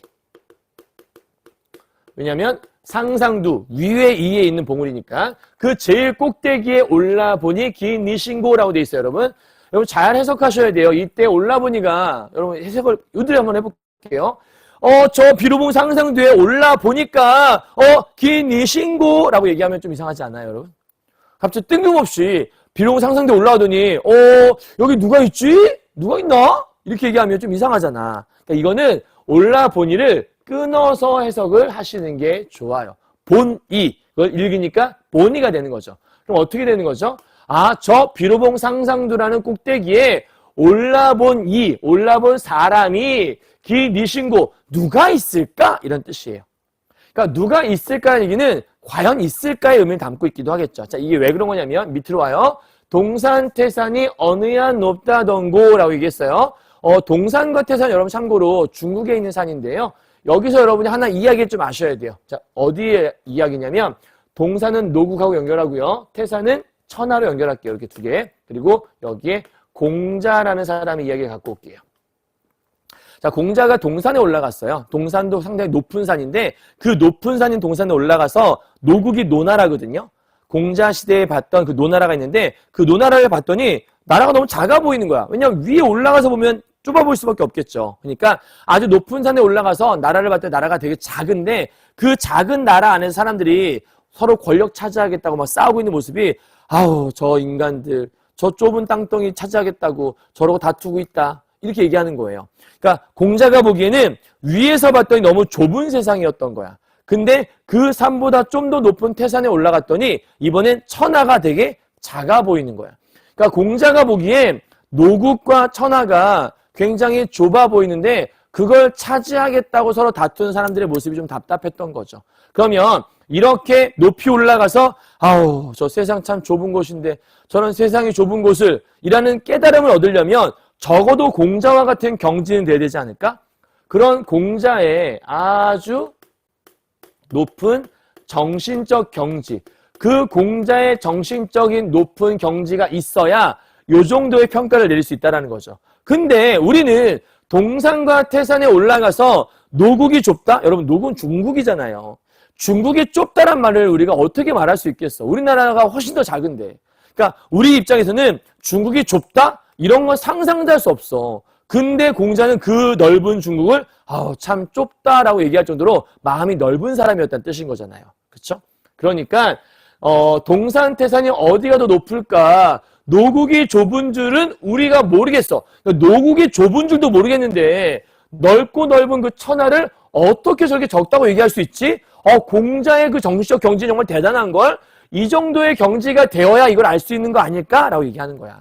이 공자의 정신적 경지를 우리가 다른 말로 호연직이라고 사내 대장부가 가져야 아주 높은 사대부의 정신적 경지를 얘기해요. 근데 이 경지, 그게 바로 여기 말하는 이 저지위라는 거야. 그러니까 요게 이제 그 공자의 정신적인 경지를 얘기하는 거죠. 그렇다면 해서 어떻게 해야 돼요? 공자의 정신적인 높은 호연지기를 어이하면 알 수 있을까? 그러니까 적어도 내가 노국이 좁은 거를 깨달아야 공자의 마음을 조금이나마 알 수 있을 거 아니야. 근데 노나라가 좁다는 걸 내가 모르겠는데 도저히 나는 그 마음을 이해 못하겠는데 그럼 당연히 공자의 지위를 내가 알 수가 없겠지. 그러니 밑에 오르지 못하거니 그럼 생각해봐요 여러분. 공자와 같은 정신적 경지가 없으면 저 높은 곳에 올라가서 보더라도 참 좁네 이런 얘기 하겠어요? 그냥 올라가서 보면 와 멋있다 이 정도겠죠. 그죠? 그러니까 공자와 같은 경지에 오르지 못한 상태라는 걸 알 수 있으니 여기서 오르지 못하거니는 두 가지 의미가 있는 거죠. 하나는 1번 공자와 같은 경지, 공자와 같은 경지에 못 오르니 이런 뜻이고 두 번째는 저 위에 실제로 이 비로봉 상상두에 오르지 못하겠으니 이런 뜻이겠죠. 그러니까 도저히 올라갈 엄두가 안 나는 거예요. 그래서 올라가지 못하겠으니까 내려감이 고이할까는 이상할까라는 뜻이거든. 그러면 내려가는 게 이상한가? 내려가는 게 어떨까? 이렇게 얘기한 거죠. 그럼 결국은 얘가 조금 전까지 여기서 계심대까지는 쭉 올라와서 거긴 들렀어. 내가 직접 방문을 한 거죠. 근데 비로봉 상상두는 올라가지 않고 그냥 뭐 한 거예요? 보기만 한 거야. 그래서 선생님이 저렇게 약간 부드러운 네모를 쳐놓은 거예요. 따라서 계심대까지는 직접 공간의 이동이 있었지만 여기는 비로봉 상상두라는 곳은 뭐만 갔다? 내 눈만 갔다 왔다. 그래서 시선의 이동만이 존재하는 곳. 그게 바로 비로봉 상상두. 시험에 자주 물어볼 거예요. 그러니까 시선의 이동이라는 것들 기억해 두시면 될 것 같아요. 자, 이제 못 올라가잖아요. 그러면 산이 이렇게 있는데 올라가서 만폭동, 금강대, 진월대, 계심대 올라갔다가 저기 비로봉 상상두? 아, 저기 못 올라가겠네? 그럼 이렇게 돌아서 이제 내려오는 순간이 됩니다. 내려오는 길이에요. 자, 내려가죠. 이번에. 자, 원통골 가난한 길로 사자봉을 찾아가니 그 앞에 넓은 바위 옆에 화룡소 되어셔라 라고 되어 있네요. 그러니까 지금 현재 화룡쇠라는데 화룡쇠가 요 이를 빼면 화룡소잖아요. 소가 바로 연못을 얘기하는 거예요. 넓은 바위 옆에 지금 화룡소라고 하는 연못이 하나 이제 만들어졌나 봐요. 그래서 뭐 비가 내려서 만들어졌을 수도 있고 물길이 흘러 나오다가 여기다가 연못을 만들었을 수도 있고요. 어쨌든 화룡소라고 하는 연못이 만들어졌는데 자, 그럼 이제 여기까지가 이렇게 끊어볼게요. 올라가는 길이었고 이제 내려가는 길이에요. 화룡소로 갑시다. 자, 화룡소에 가서 뭘 보나 보자. 천년 노령이 구배구배 서려 있어. 이런 것들 비슷한 말 반복되는 거 우리가 음성 상징어라고 하죠. 이건 여러분 알 거니까요. 자, 노령은 늙은 용인데요. 늙은 용이 구비구비 연못 안에 들어있대. 연못 안에 무슨 용이 들어있겠어. 말이 안 되지. 이 얘기는 연못 안에 물결의 모습이 마치 뭐 같다? 용 같다라는 뜻이겠죠. 그러면 이 노령이라고 하는 거는 뭘 비유한 거냐면 이 연못에 있는 물을 비유한 말이라 볼 수 있을 거예요. 자, 이 연못에 있는 물, 이 노령이 서려 있어. 주야, 낮주자에 밤야자니까 밤낮으로 이런 뜻이에요. 밤낮으로 흘러내어 창해 니어시니 바다에 자잖아요. 모든 물은 흘러 최종점 바다로 가거든요. 바다로 이어시니 풍운을 언제 얻어 삼위루를 들여난다. 여러분 하나 알아둘 거. 이무기라고 들어봤을 거예요. 용이 되지 못한, 아직 용이 되기 전 단계인데 보통 이무기가 여의주를 이제 입에 물고 하늘로 올라가면서 용이 되면 올라가면서 3일 동안 비를 내린다고 해요. 그러면 그 내리는 3일 동안의 비를 우리가 삼위루라고 하는데 그 빗물은 엄청난 생명력이 있어서 그 비를 맞으면 죽은 풀들이 다 살아난다고 해요. 그래서 지금 삼위루를 풍운을 언제 얻어 삼위루를 지련난다. 그러니까 보통 바람과 구름이 막 몰아왔을 때 풍운을 얻으면 용이 올라갈 수 있거든. 그러면 이 노령이 풍운을 얻어서 삼위루를 막 내려서 뭐 하는 있는 거냐면 애가 그늘이야. 그럼 그늘에서 이오는 시들었다는 뜻이야. 그러면 그늘에 시든 풀을 다 살려내겠나 이런 뜻이야. 그럼 이런 얘기예요. 지금 현재 용이 삼위루를 내려서 그늘에서 시든 풀을 살려내겠다? 근데 이때 풀이라는 게 진짜 풀을 얘기하는 게 아니라 보통 문학에서 풀은 백성을 상징하거든. 그러면 그늘에서 시든 풀이라고 하는 건 뭐냐면 소외된 백성을 얘기하는 거거든. 그럼 여기서 이 노령이 백성에게 은혜를 베풀기 원하는 건데 참고로 왜 그냥 용이라고 하지 않고 늙은 노령이라고 했을까? 왜 노령, 늙은 용이라고 했을까? 늙은 누군가를 비유한 말이거든. 그게 누구지? 아마도 늙은 자신, 화자를 얘기한다고 보시면 돼요. 그러니까 정철 자신을 여기서 노령이라고 표현한 것 같고요. 그리고 이 노령이 풍운을 얻어서 삼위를 낸다고 했잖아요. 그러면 이때 풍운은 뭘 얘기하는 거냐면 늙은 화자인 자기, 이 정철에게 좋은 기회, 뭐 관직일 수도 있겠고 그런 좋은 기회를 얻어서 삼위루, 그럼 이 삼위루는 뭐겠어? 이걸 맞으면 얘네가 살아나는 거니까 어쩌면 임금의 은혜와도 같은 좋은 정치의 모습이 아닐까? 그럼 정리하면 여기 화룡소에 와서 노령 얘기하고 삼위루 얘기하면서 풀 살려내고 싶어라고 얘기한 건 뭐죠? 백성들을 잘 다스려 보겠다라고 하는 무슨 포부? 그렇지. 선정의 포부를 드러낸 말이라 보는 게 맞는 말이겠죠. 그리고 화룡소에 와서 늙은 노령 얘기를 하면서 지금 현재 선정 포부를 밝혔는데 사실은 선정을 잘하겠다고 얘기하는 거는 백성들을 안타깝게 여기는 마음, 사랑하는 마음이잖아. 백성들을 불쌍히 여기는 마음을 우리는 뭐라고 하냐면 애민정신이라고도 해요. 같이 알아두셔야 돼요. 그럼 3위를 왜 쓴 거예요? 백성들에게 좋은 정치 해보고 싶다는 그런 마음을 표현했다고 보시면 되는 거죠. 자, 넘어갑시다. 자, 마연, 묘길상, 앞문제 넘어뒤어. 굳이 다 일일이 해석 안 해도 되고요. 그냥 들렀던 장소들을 나열하고 있다고 생각하시면 돼요. 자, 마연 갔다가 묘길산 갔다가 앞문제를 넘어서 이제 어디 가냐면 외나무 썩은 달에 있는 불정대라는 곳으로 올라가요. 자, 다음 장소입니다. 이번엔 불정대로 가죠. 불정대. 대. 자, 여기 갔더니 천심절벽을 반공, 공중이라고 얘기했잖아요. 절벽을 공중에 세워뒀대. 어떻게 공중에 절벽이 있겠어요? 이 얘기는 절벽이 이렇게 있는데 아마 구름 같은 게 이렇게 뭉게뭉게 피어 있으니까 하늘에 떠 있는 것처럼 보였을 거예요. 자, 어쨌든 이 절벽을 공중에 세워두고 은하수 한 구비를 천천히 버혀내요. 버혀는 베어란 뜻이거든요. 그러면 은하수 한 구비, 은하수를 이렇게 한번 이렇게 딱 잘랐다는 얘기예요. 그러면 보세요, 여러분. 지금 절벽이 이렇게 있고요. 은하수를 잘라서 실같이 풀어서 배같이 걸으시니 걸었대요. 그럼 무슨 얘기냐면 은하수가 이렇게 위에 이제 하늘에 은하수가 있을 거 아니에요. 은하수를 탁 잘라서 여기다가 이렇게 딱 걸쳐놨다. 그러면 은하수를 이렇게 지금 걸쳐놨다는 얘기인 거예요. 여기다가 잘라갖고. 그럼 은하수는 은하수잖아요. 수, 물이잖아요. 물, 강물, 그렇죠? 그러니까 물을 걸어놨으면 이 절벽에 물을 걸었어? 물이 계속 떨어지고 있겠네요. 보통 절벽에서 우리가 이렇게 떨어지는 물을 뭐라고 하죠? 여러분 알다시피 폭포라고 하죠. 자, 관동별구에는 폭포가 두 개가 나와요. 만폭동의 폭포 하나하고 여기 있는 요 불정대의 폭포 하나. 근데 이 폭포의 특징은 뭐냐면 도경, 그림에서 보기에는 12굽이, 굽이라는 말이 이렇게 굽어진다는 뜻이거든요. 그러니까 12번 굽어져서 내려온다고 해서 12번 굽이 지는 걸 우리가 12폭포라고 해요.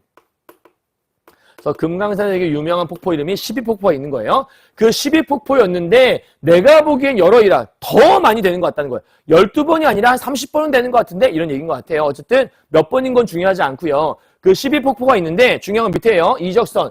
이적선이 이태백을 얘기하는 건데 이태백이라는 중국의 유명한 시인이 시를 짓다가 이제 신선이 된 사람이거든요. 어쨌든 이 이태백이 어떤 얘기를 했냐면 여산이라는 아까 처음에 얘기했던 거 기억나요? 여산 진면목. 그러니까 중국의 여산을 되게 아름답다라고 평가했었고 특히 그 여산에 있는 폭포가 세상에 정말 아름다운 폭포 같다라고 얘기했던 사람 중에 하나야. 근데 이 이적선이 이제 있어서 곧혀 다시 은혼하게 되면 그러니까 지금 이 12폭포를 보며 이적선이 나와 함께 뭔가 은혼해 보면 이적선, 이 이태백이 아마도 야 여산이 여기 도곤이란 말은 뭐뭐 보다란 뜻이에요. 그럼 여기는 뭐냐면 이 12급이 얘기하는 거니까 12폭포 얘기하는 거. 그럼 12폭포 보다란 뜻이겠죠. 뭐가? 여산이. 그럼 이때 여산은 그냥 여산만 얘기하는 게 아니라 정확히 말하면 여산에 있는 폭포를 얘기하는 거예요.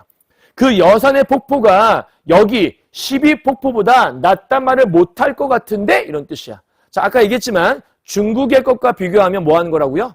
예찬하는 거라고요. 그죠? 그럼 여기서 불정대에 와서 뭘 본 거죠? 저기 보니까 은하수 한 굽이, 쉽게 말하면 12굽이를 본 거고 이 12굽이는 폭포를 본 거라고 방금 얘기했었죠.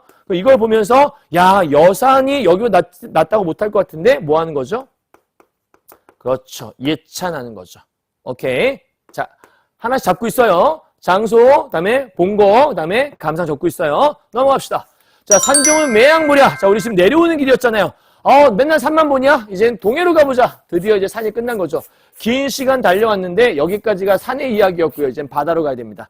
자, 바다도 사실은 여러 장소 나오긴 하지만 산만큼 적을 게 되게 많지는 않은데 나름대로 좀 분량은 있으니까 빨리빨리 가보도록 합시다. 자, 산중은 매양무랴 동해로 가졌으라. 어떻게 맨날 산만 보니 이제 동해로 한번 가볼까? 라고 지금 하는 거예요. 그럼 여기서 지금 어디 가냐면 남여를 완보하여. 남여는 옛날 양반 남자 사대부에 타던 뚜껑 없는 가마. 쉽게 말하면 조선시대 오픈카 생각하시면 돼요.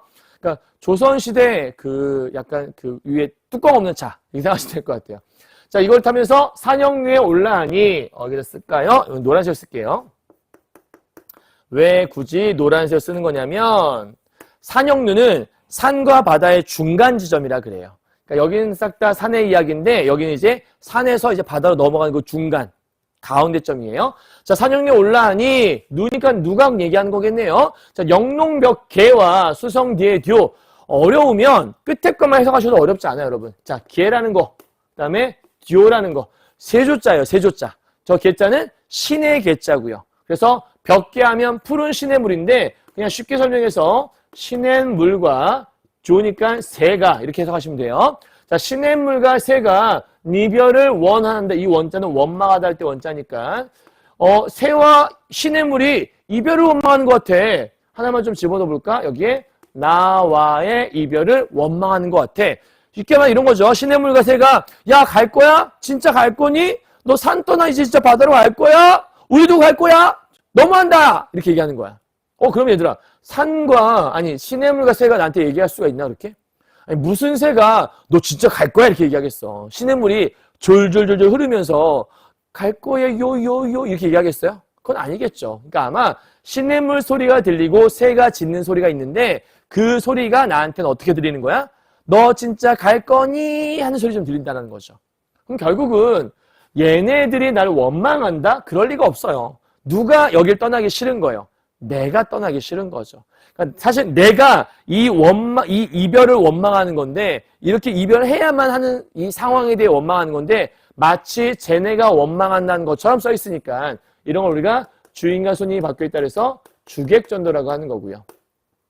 또 하나는, 얘네들이 원망한다고 했으니, 얘네들이 감정이 있는 거잖아? 근데 사실 내 감정이 이 감정인 거잖아? 그러면 여기는 감정이입이 있다고도 얘기할 수 있겠고요. 오케이?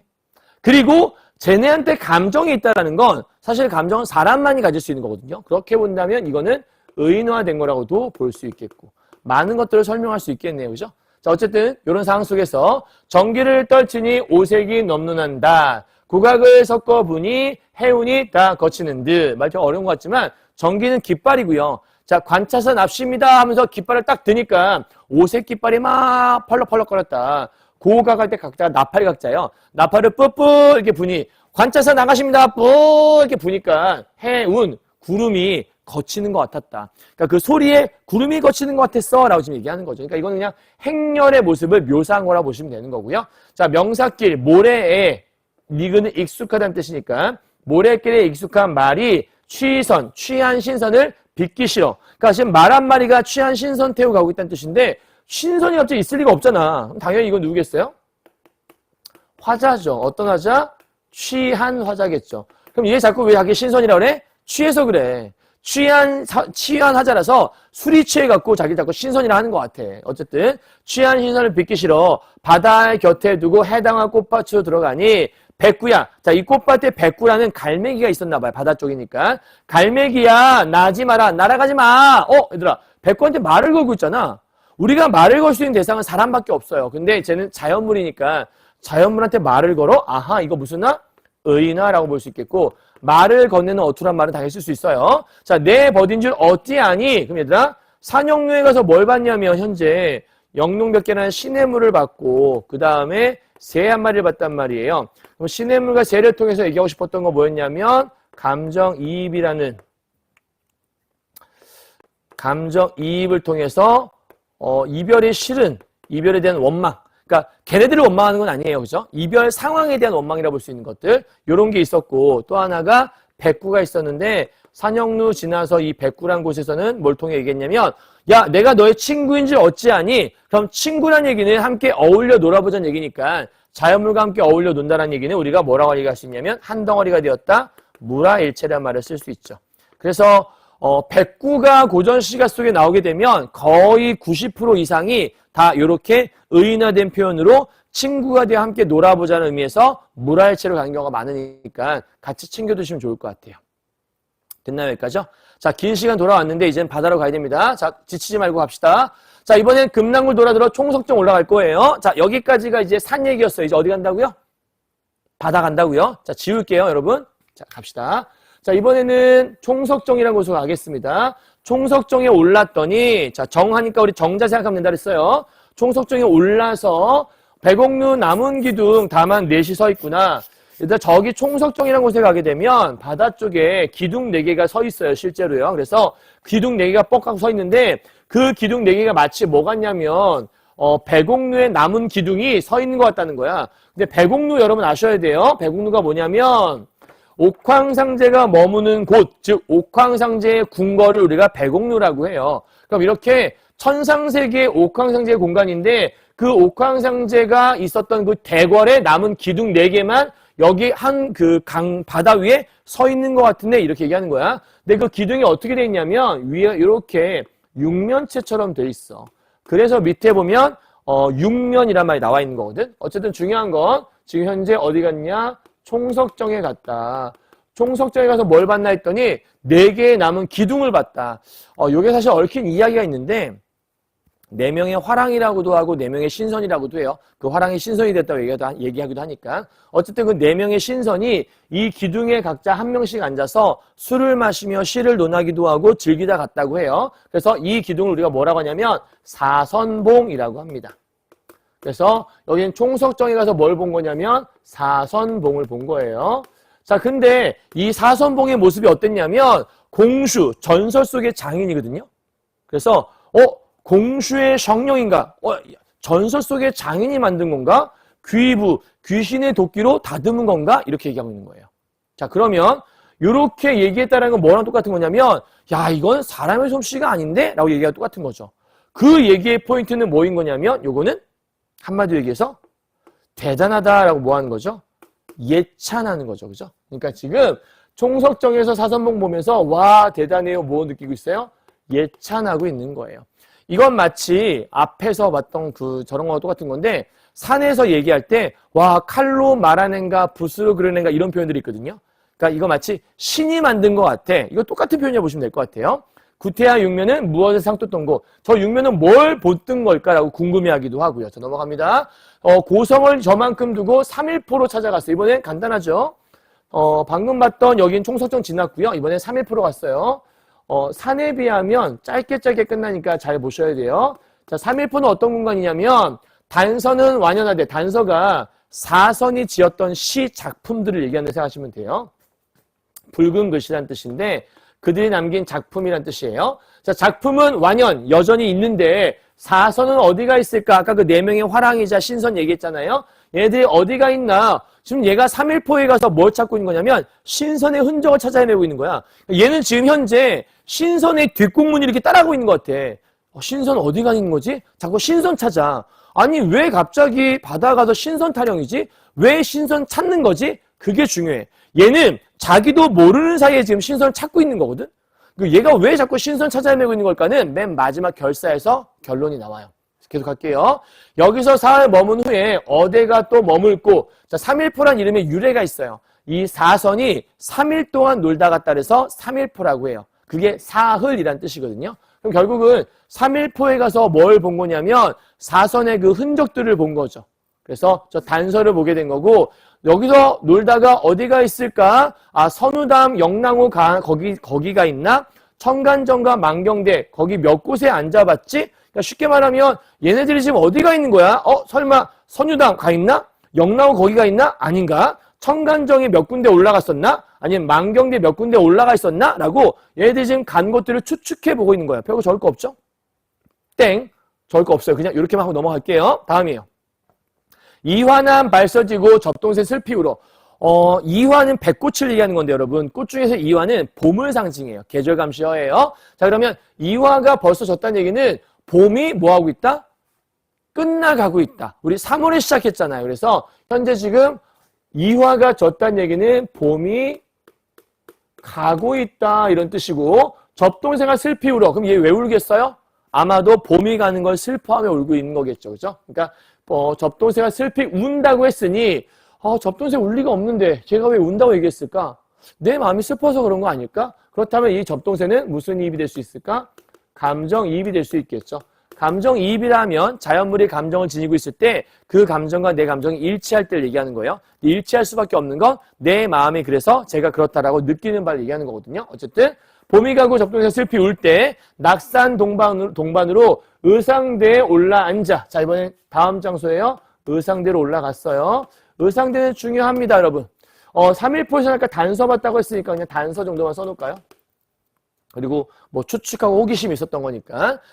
일출을 보리라 밤중만 이러하니 의상대 왜 왔나 했더니 의상대에서는 일출 보려고 하는 건가 봐. 여기서는 일출을 보기 위한 것. 자, 일출을 보려고 밤중에 일어났어. 근데 상운이 지피는 동, 육룡이 밭에는 동. 여러분 해 뜨는 거 본 적 있어요? 이렇게 바다에서 해가 이렇게 뿅 하고 올라오거든요. 그러면 해가 올라올 때 밑에가 이렇게 일렁일렁 아지랑이가 이렇게 있어요. 이 아지랑이가 마치 육룡이 이렇게 받치고 올라오는 것 같다라고 지금 설명하고 있는 거예요.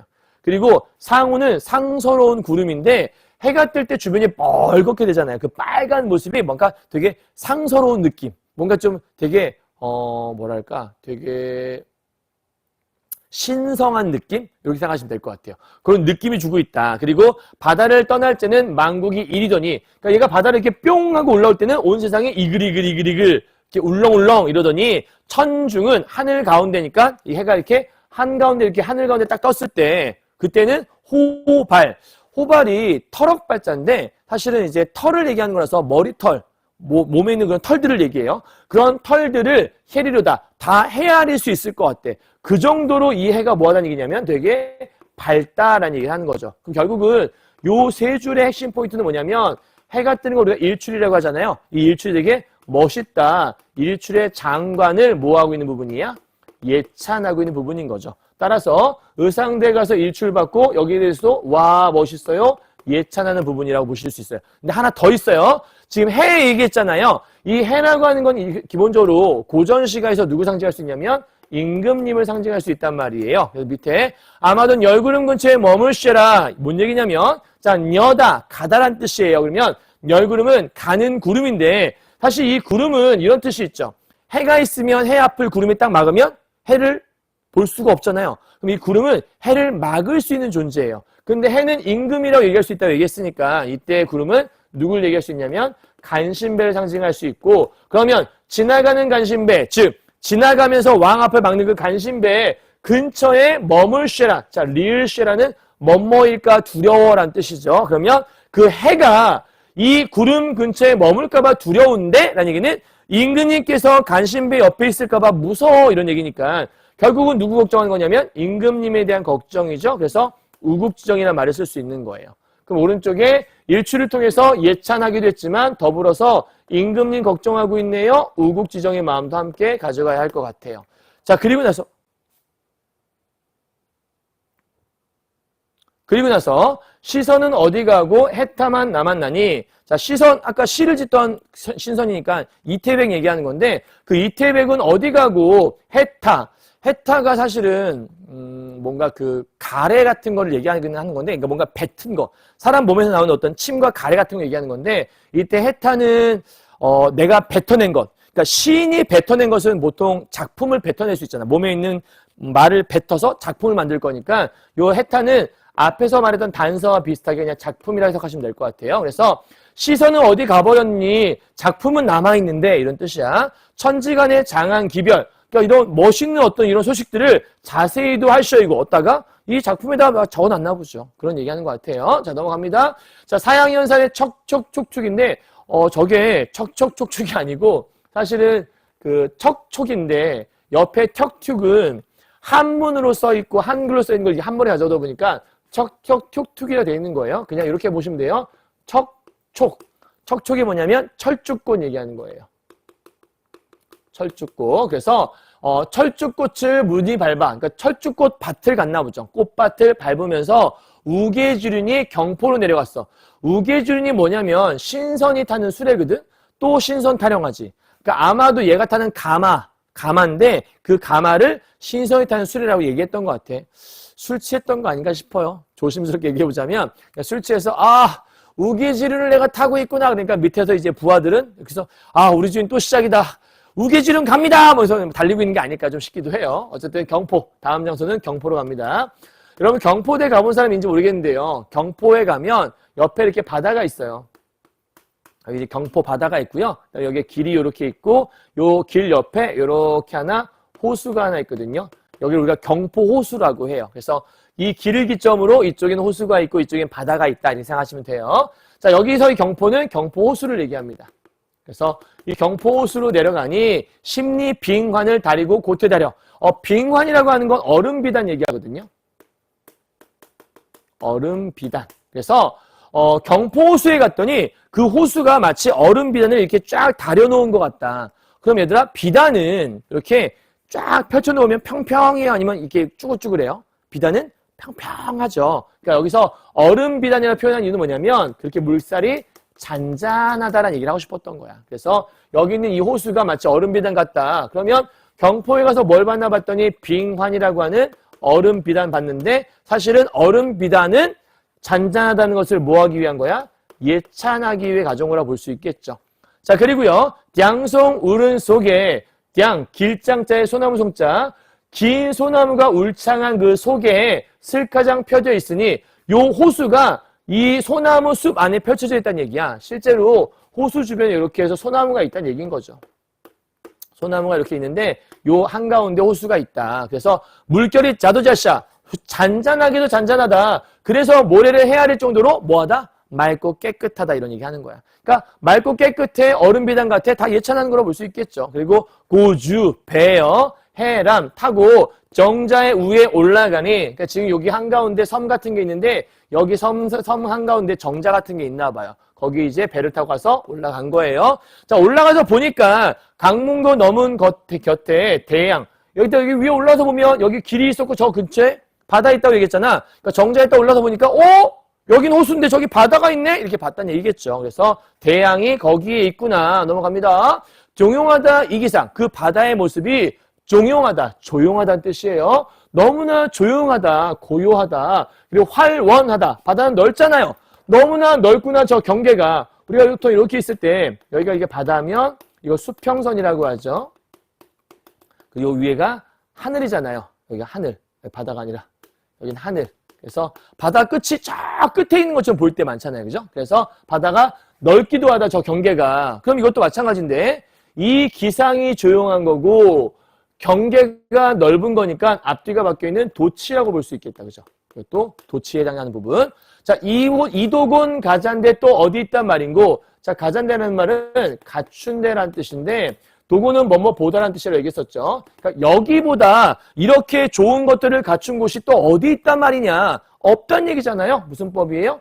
서리법 얘기하는 거죠. 자, 홍장고사를 헌사타리로다. 그러니까 여기가 되게 잔잔하고 고요하고 평화로운 곳인데, 홍장고사는 이 당시에 박신이라는 한 감사, 그러니까 이 지역을 다스리는 감사 박신이라는 사람이 있었고 홍장이라는 기생이 있었는데 둘이 사귀었단 말이에요. 그러다가 이제 헤어질 때가 됐을 때 친구가 홍장이 이제 죽었다고 거짓말을 하게 되고 나중에 홍장을 이제 선녀복장을 시켜서 데려왔을 때 얘가 누군지 못 알아보다가 죽었다고 한 여자가 선녀가 되어 나타났으니까 깜짝 놀라는 부분이 있었거든요. 근데 그걸 보면서 사람들이 다 박수치면서 박장대소하면 좋아했대요. 그러니까 지금 되게 뭔가 화려한 이벤트는 아니었지만 그냥 되게 장난치며 그런 아름다운 사랑 얘기를 이렇게 박장대소하며 웃었던 모습이 있었는데 그 정도의 어떤 박장대소도 헌사하다, 야단스럽다잖아. 그러니까 지금 그렇게 대단한 스펙터클한 이야기도 아닌데 요 정도의 이야기도 되게 야단스럽게 느껴질 정도로 이 지역이 평화롭고 잔잔한 곳이다 이런 뜻이에요.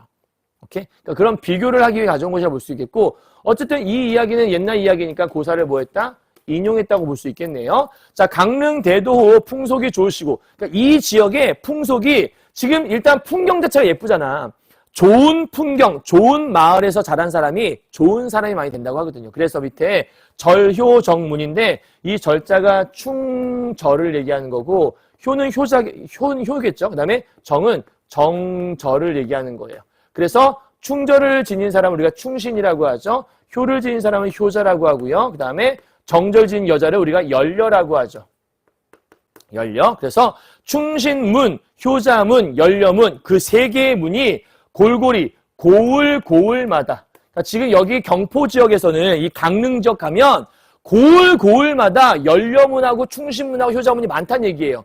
그 정도로 이렇게 훌륭한 사람이 많다는 얘기고 비옥가봉은 벼슬에 봉할 만한 사람들을 우리가 비옥가봉이라고 하거든요. 그러니까 벼슬에 처할 만한 사람이 여기 너무 많다. 이렇게 자꾸 많다, 좋은 사람이 많다, 여긴 풍습이 아름답다 얘기한 이유가 뭐죠? 그만큼 이 경포 지역이 엄청나게 예쁘고 아름다운 지역이다라고 설명하고 싶었던 거죠. 그래서 계속 경포는 예찬이라고 써놓았던 거예요.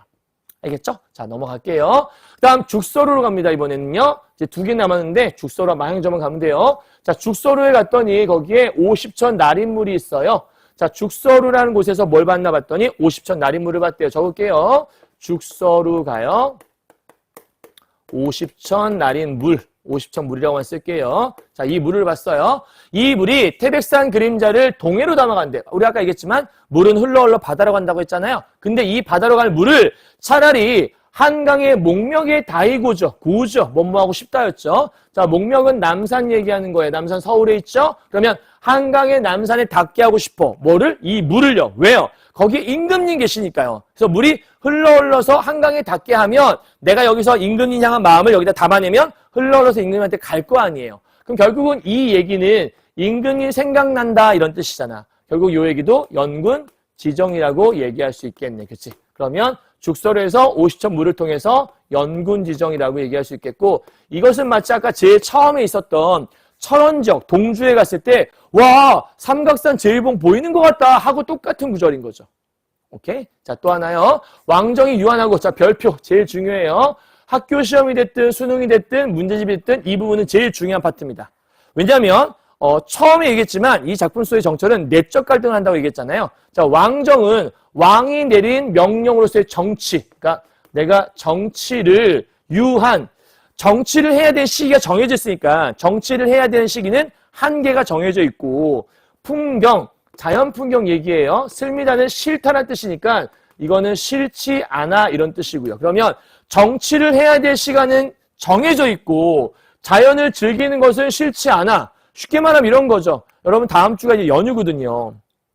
추석 연휴가 오늘부터 이제 9일 동안 있는데 9일 동안 연휴 동안에 놀고 싶잖아요. 근데 경화여고 학생들은 다음 주에 중간고사가 기다리고 있거든요. 그러면 시험에 대한 압박감이 있죠. 그러니까 야 공부해야지. 아 공부해야 되는데 공부는 지금 해야 되고 지금 기한이 정해져 있는데 연휴니까 놀고 싶은데 이런 마음인 거죠. 그러니까 이것도 하고 싶고 이것도 하고 싶은데 문제는 이건 한계가 있고 이거는 싫지 않아. 그럼 둘 중에 사람이 어떻게 한 명이 두 개를 동시에 할 수 있어.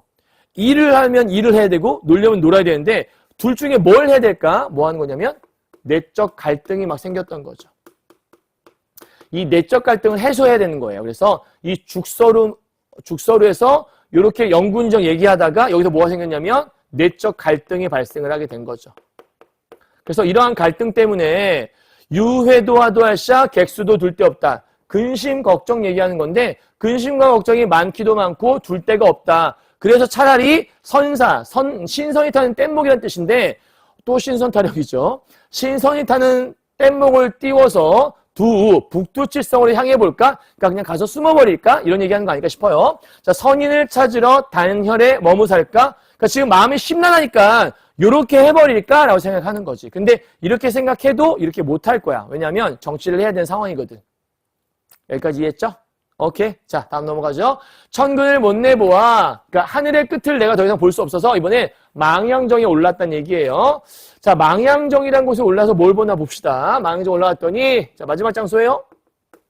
망향정이에요. 망향정 가서 바다 밖은 하늘이고 하늘 밖은 무엇이 있는고. 아, 그러면 얘들아 아까 거기랑 비슷한 부분인 것 같긴 한데 아까 앞에서 봤던 분 조금 애매한 부분이 있었거든. 여기 잠깐 갔다 올게. 어디였냐면 여기 있다. 여기요. 자, 맑거든 좋디마나 좋거든 말디마나 부분 있잖아요. 자, 이 부분은 맑거든 좋지 말던지 좋지 않으면 말던지 이렇게 돼야 되는데 사실 얘랑 얘가 정확히 일치하진 않아요. 그래서 이 부분을 연세법으로 보기엔 약간 좀 애매한 부분이 있거든요. 아, 보긴 좀 약간 애매하다. 근데 여기 뒤에 이 부분은 완벽하게 여기 보세요.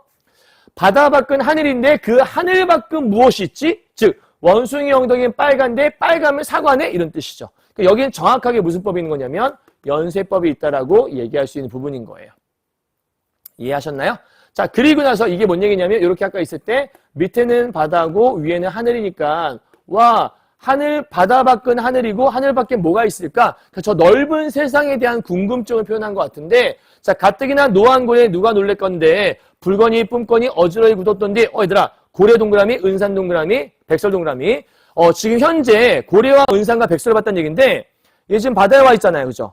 근데 바다에서 고래하고 은산하고 백설 이 세 개를 봤다는 얘기야. 근데 망향정 정자에 올라가서 고래는 보통 이 사람 근처, 해안가 근처까지 안 오죠. 고래는 바다 한가운데 있잖아요. 그럼 고래가 보일 리가 없어요. 사실은요. 그죠? 그러니까 요 얘기는 이게 파도가 이렇게 치잖아요. 이 파도가 치는 이 모습이 요게 마치 고래 모습 같다. 그러니까 고래가 이렇게 고래가 이게 파도가 약간 고래 모습 같고 물 위로 막 뿜고 이렇게 하는 것 같다. 그래서 고래가 막 노에서 뭐 고래 모습 같다라고 얘기한 것 같고요. 그 다음에 은산을 꺾어내요. 상이 은색 상이 있을 리가 없잖아. 그 얘기 뭔 얘기냐면 파도가 이렇게 탁 쳤을 때 파도와 파도가 만나서 이렇게 솟구치면 요게 마치 산 같잖아요. 그죠? 그러니까 파도와 파도가 만든 요거를 우리가 은산이라고 얘기한 것 같고, 그다음 마지막 하나 백설이 나오는데 백설은 지금 5월이라며. 저 5월 장천. 5월인데 무슨 눈이야. 말이 안 되잖아. 그 얘기는 이게 물과 물이 부딪혔을 때 물방울이 빠바바바박 튀잖아요. 이 물방울이 마치 뭐 같다? 눈 같다. 그럼 여기서 고래나 은산이나 백설이나 뭐 파도라든지 아니면 물, 바닷물 같은 것들을 일종의 비유한 말이겠구나라고 생각하시면 어렵지 않겠네요. 그죠? 그러면 망향전 가서 뭘 봤냐면 고래도 보고 그 다음에 은산도 보고 그 다음에 백설도 봤는데 이 파도나 물의 모습을 고래, 은산, 백설로 표현한 걸 보면 와 멋있다라고 뭐하는 것 같아요. 이것도 마찬가지로 예찬하고 있는 부분 아닐까요? 자 넘어갈게요. 적은 날 밤이 되어서 풍랑이 정하거늘. 얘들아 지금 현재 파도가 막 쳤잖아요. 그러면 아까 그 앞에 있는 내용을 좀 연결해 볼까요? 얘가 아까 죽설에서 어떤 마음이 있었냐면 죽설에서 이것도 하고 싶고 이것도 하고 싶은데 막 얘기했잖아요. 마음이 심란했죠. 그 어지러운 마음, 그러니까 마음에 파도가 치고 있는 거예요. 마음이 막 불안정하고 그 불안정한 마음을 여기서 이렇게 표현했던 거죠. 막 파도가 쳐서 막 고래가 막 성내고 있는 것 같고 막 은산 막 눈이 막 부러지는 것 같고 일종의 약간 내적인 갈등의 모습을 이렇게 자연물 통해 표현했다 보시면 돼요. 근데 여기서 풍랑이 정했다. 풍랑이 잔잔해졌다는 얘기는 그 내적 갈등의 모습이 조금 이게 약간 가라앉았다라 해석해도 돼요. 왜냐하면 이제 그거에 대한 것들 결론을 낼 거거든요. 자, 밑으로 가죠. 부상지척의 명월을 기다리니, 얘 망향정에서 지금 이제 뭘 보려고 하는 거냐면, 명월, 일출을 기다리고 있나 봐요. 아니, 일출이 아니라 월출. 이번엔, 아이고, 미안해요. 아까는 해를 기다렸으니까 이번 달을 기다리는 월출을 지금 보려고 하는 것 같아. 일출, 여기 월출이에요. 자, 명월을 기다리니 서광천장에 배는다 숨는 거야. 이 광자가 빛광자니까 뭔가 빛이 보이자마자 숨었다는 뜻이에요. 여러분 이런 얘기예요. 이렇게 있으면 해가 달이 이렇게 보였다가 달 보였네? 근데 안 보이죠?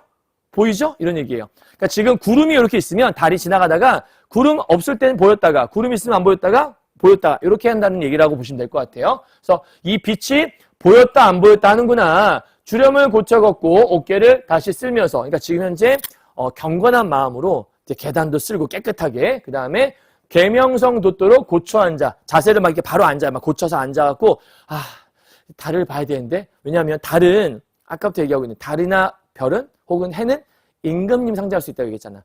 경건한 마음으로 바라봐야 하는 대상인 거야. 임금님을 바라본다 이런 건 아니지만 경건한 대상으로 보려고 옷차림도 다시 한번 고쳐 앉고 계단도 쓸고 했던 것 같아요. 자 그렇게 앉아있으니 백년화 한 가지를 누가 보냈다는 얘기예요. 백년화가 하늘에서 뚝 떨어진 거야. 근데 누가 하늘에서 꽃을 떨어뜨릴 일은 없잖아요. 그죠? 그 얘기는 백년화의 포인트, 백이 있어요. 백. 백은 무슨 색깔이죠? 흰색이죠. 그러니까 지금 내가 뭐 기다리고 있죠? 달 기다리고 있죠. 근데 뭐가 툭 나타났죠? 백년화 나타났죠. 그러면 내가 기다리던 달이 바로 뭐라는 걸 알 수 있죠? 백년화라는 걸 알 수 있죠. 그러니까 이때 이 백년화는 뭐를 비유한 거예요? 달을 비유한 거라고 얘기하시면 되는 거예요. 이해했죠? 그러니까 지금 현재 월출 기다리면서 내가 뭘 봤냐면 백년화라고 비유한 걸 봤었고 그럼 달을 백년화라고 얘기했다는 건 엄청나게 예쁘게 표현한 거니까 얘도 마찬가지로 예찬으로 보면 되지 않을까? 자, 마지막이에요. 이렇게 좋은 세계, 그렇게 아름다운 그 백년화 같은 것도 보면서 이렇게 좋은 세계를 남들에게 다 배고죠. 보여주고 싶다. 이때 남이라고 하는 건 백성들을 얘기하는 겁니다. 그러면 이런 얘기죠. 너무나 예쁜 이런 그러니까 월출의 모습, 달이 뜬 풍경이 너무 예뻐서 혼자 보기 너무 아깝다. 백성들에게도 보여주고 싶다. 그 얘기는 뭘 잘해보겠다는 얘기냐면 선정에 대한 포부를 얘기하는 거죠. 진짜 말 그대로 달을 보여주고 싶다는 게 아니에요. 이렇게 좋은 세계를 백성들에게 만들어주고 싶다는 얘기를 하고 싶은 거죠. 그래서 뉴화주를 가득 부어. 뉴화주는 신선이 마시는 술이거든요. 또 신선 타령하죠. 계속해서 자기를 신선히 착각하고 있는 것 같은데 신선의 술을 가득 부어 달한테 물어보는 말이 영웅은 어디가 있으며 사선은 그 누구냐. 도대체 내가 지금 사선의 흔적 쫓고 있는데 걔네 지금 어디가 있고 누구냐. 아무나 만나보아서 옛 기별을 물어보고 싶은데 선산동에 갈 길이 너무 멀어서 물어볼 수가 없네. 그러니까 그들의 소식을 찾아보고 있는데 소식을 찾을 길이 없다라고 안타까워하고 있는 모습인 것 같아요. 자, 여기까지가 이제 본사 끝이었어요. 이제 마지막 결사 마무리합시다. 자, 송근을 베어 누워 풋잠을 얼핏 드니, 자, 송근은 소나무 뿌리고요. 그러면 현재 소나무를 자른 그 뿌리를 베고 이렇게 누워서 베개처럼 베운 다음에 잠이 들었어요. 보통 잠이 들면 꿈을 꾸게 될 것이고요. 이 꿈이라고 하는 건 문학작품 속에서 욕망을 성취하거나 뭔가 소망이 이루어지는 그런 공간이 바로 꿈으로 등장하거든요. 자, 꿈에서 얼핏 들었는데 꿈에 한 사람이 나에게 이른 말이, 나한테 하는 말이 그대를 내가 모르겠니? 상계의 진선이라 라고 얘기했다는 거예요. 그럼 당연히 그대는 시적 화자를 얘기할 것이고 정철 얘기하겠죠. 나는 한 사람이 자기가 얘기하는 거겠죠. 그럼 결국 이 부분은 저 한 사람이 말을 하는 건데, 야, 내가 너를 모르겠어? 너 상계, 천상계에 있는 진짜 신선이야. 그러니까 정철한테 정체를 밝혀주는 거예요. 너 진짜 신선이었어. 이렇게 얘기해 주는 거죠. 어머, 이게 웬일이야? 그러니까 지금까지 신선 타령을 했던 게 헛수고가 아니었던 거야. 얘가 진짜 신선이었던 거야. 그죠? 그래서 너 진짜 신선인데 황정경, 신선들이 읽는 경전이에요. 그 경전의 한 글자를 어디 그릇 잘못 읽어갖고 인간 세상에 내려와서 우리는 당연히 우리를 따르고 있다 그랬으니까 우리는 신선 얘기하는 거겠죠. 정확히 말하면 아까부터 얘기하는 그 사선 중에 하나라고 사선이라고 얘기할 수 있을 것 같아요. 그래서 그럼 결국은 이 말은 누구의 말이냐면 신선의 말이네요. 그죠? 꿈속에서 신선의 말을 통해 말하고 있는 거. 그럼 이런 얘기예요, 여러분. 잘 보세요. 여기서 얘가 천상계에 있다가 지금 내려와서 인간세계에 내려왔다 얘기했잖아요. 그러면 보통 우리가 문학작품에서 천상세계에 있다가 지상으로 내려오는 구조를 적강구조라고 하거든요. 그러니까 적강이라는 게 내려왔다는 뜻이에요. 이렇게 세계가 두 개가 있을 때 우리가 뭐라고 얘기하냐면 이럴 때 쓰는 말을 이원적 세계가 드러난다라고도 보통 설명을 해요. 이렇게. 알겠죠? 그래서 천상세계에 있다가 벌받아서 내려온 케이스가 이런 경우가 많아요. 네가 우리를 따르고 있는 거야. 그러니 적은 더 잠깐 동안 가지 말고 이 술 한 잔 먹어보래. 그러니까 뭔 얘기하는 거냐면 너 그동안 우리를 자꾸 따라왔지. 왜 따라왔는지 알겠어? 너 원래 신선이어서 그래. 너 신선이어서 네가 인간세계에 내려와서 우리를 이렇게 따르고 있던 거야. 그러니 잠깐 가지 말고 야, 이왕 나 만난 김에 술 한 잔 먹고 갈래? 라고 술을 권하는 거야. 자, 그러자 북두성을 기울여서, 북두성은 북두칠성이에요. 북두칠성을 기울여서 창해수, 저는 바닷물인데요. 신선들이라 스케일이 커요. 갑자기 술을 먹자 그러더니 어떻게 하냐면 술 국자가 어디 있을까 그러더니 갑자기 북두칠성을 따. 술이 어디 있을까? 바다를 퍼. 그러더니 같이 마시는 거야. 그러니까 신선들에게 있어서는 저 북두칠성이 국자가 되는 거고 바닷물이 신선들에게는 뭐가 되는 거야? 하나의 술이 되는 거야. 스케일 자체가 뭐 어마어마하네요. 그죠? 자, 그래서 그렇게 퍼갖고 저 먹고 날 먹어 날. 그러니까 자기도 한 잔 먹고 나도 한 잔 줬다는 얘기인 것 같죠? 그렇게 해서 서너 잔을 기울이니, 즉 술을 마시니 화풍이 습습하야 양액은 겨드랑이란 뜻인데 겨드랑이가 추여드니 겨드랑이가 올라갔다는 얘기야. 그럼 술을 먹었더니 겨드랑이가 올라간다? 이런 얘기가 아니라 술을 먹었더니 겨드랑이가 올라간 정도로 기분이 좋았다. 이런 얘기 하는 거죠. 그리고 구만리 양공에 적이면 난료다. 그러니까 술을 먹어서 기분이 좋아지니까 겨드랑이는 이렇게 올라가는 것 같고 저 공중에 잘하면 날아갈 것 같은데? 이런 얘기하는 거예요. 잘하면 날아갈 것 같은데? 이런 얘기하는 거니까 술 취해서 날아갈 것 같은 기분을 얘기한 것 같아요. 그죠? 자, 그리고 이 술 가져다가 사해에 고로 나눠. 자, 사해는 온 세상을 얘기하는 거예요. 4개의 바다니까. 그래서 이 술 어떤 술이죠? 아까 그 창해수. 이걸 가져다가 고르고 나눠서 억만창생, 이 생이 백성들 얘기하는 거예요. 즉 백성들에게 고루 나눠줘서 다 취하게. 그러니까 백성들 다 취하게 만들어 다 주정뱅이 만들어버려야지 이런 얘기인가? 그게 아니라 이거 먹으니 기분이 좋았잖아. 모두를 기분 좋게 하고 싶어 이런 얘기죠. 여기서 말하고 싶은 거는 백성들을 잘 다스려보겠다라는 다시 한번 선정의 포부를 얘기하는 거라고 얘기할 수 있겠죠. 마찬가지로 백성들을 사랑하는 애민정신을 얘기하는 거라고 볼 수 있겠고요. 오케이. 자, 그리고 그제야 곧이어 다시 만나서 또 한잔 하자라고 얘기해요.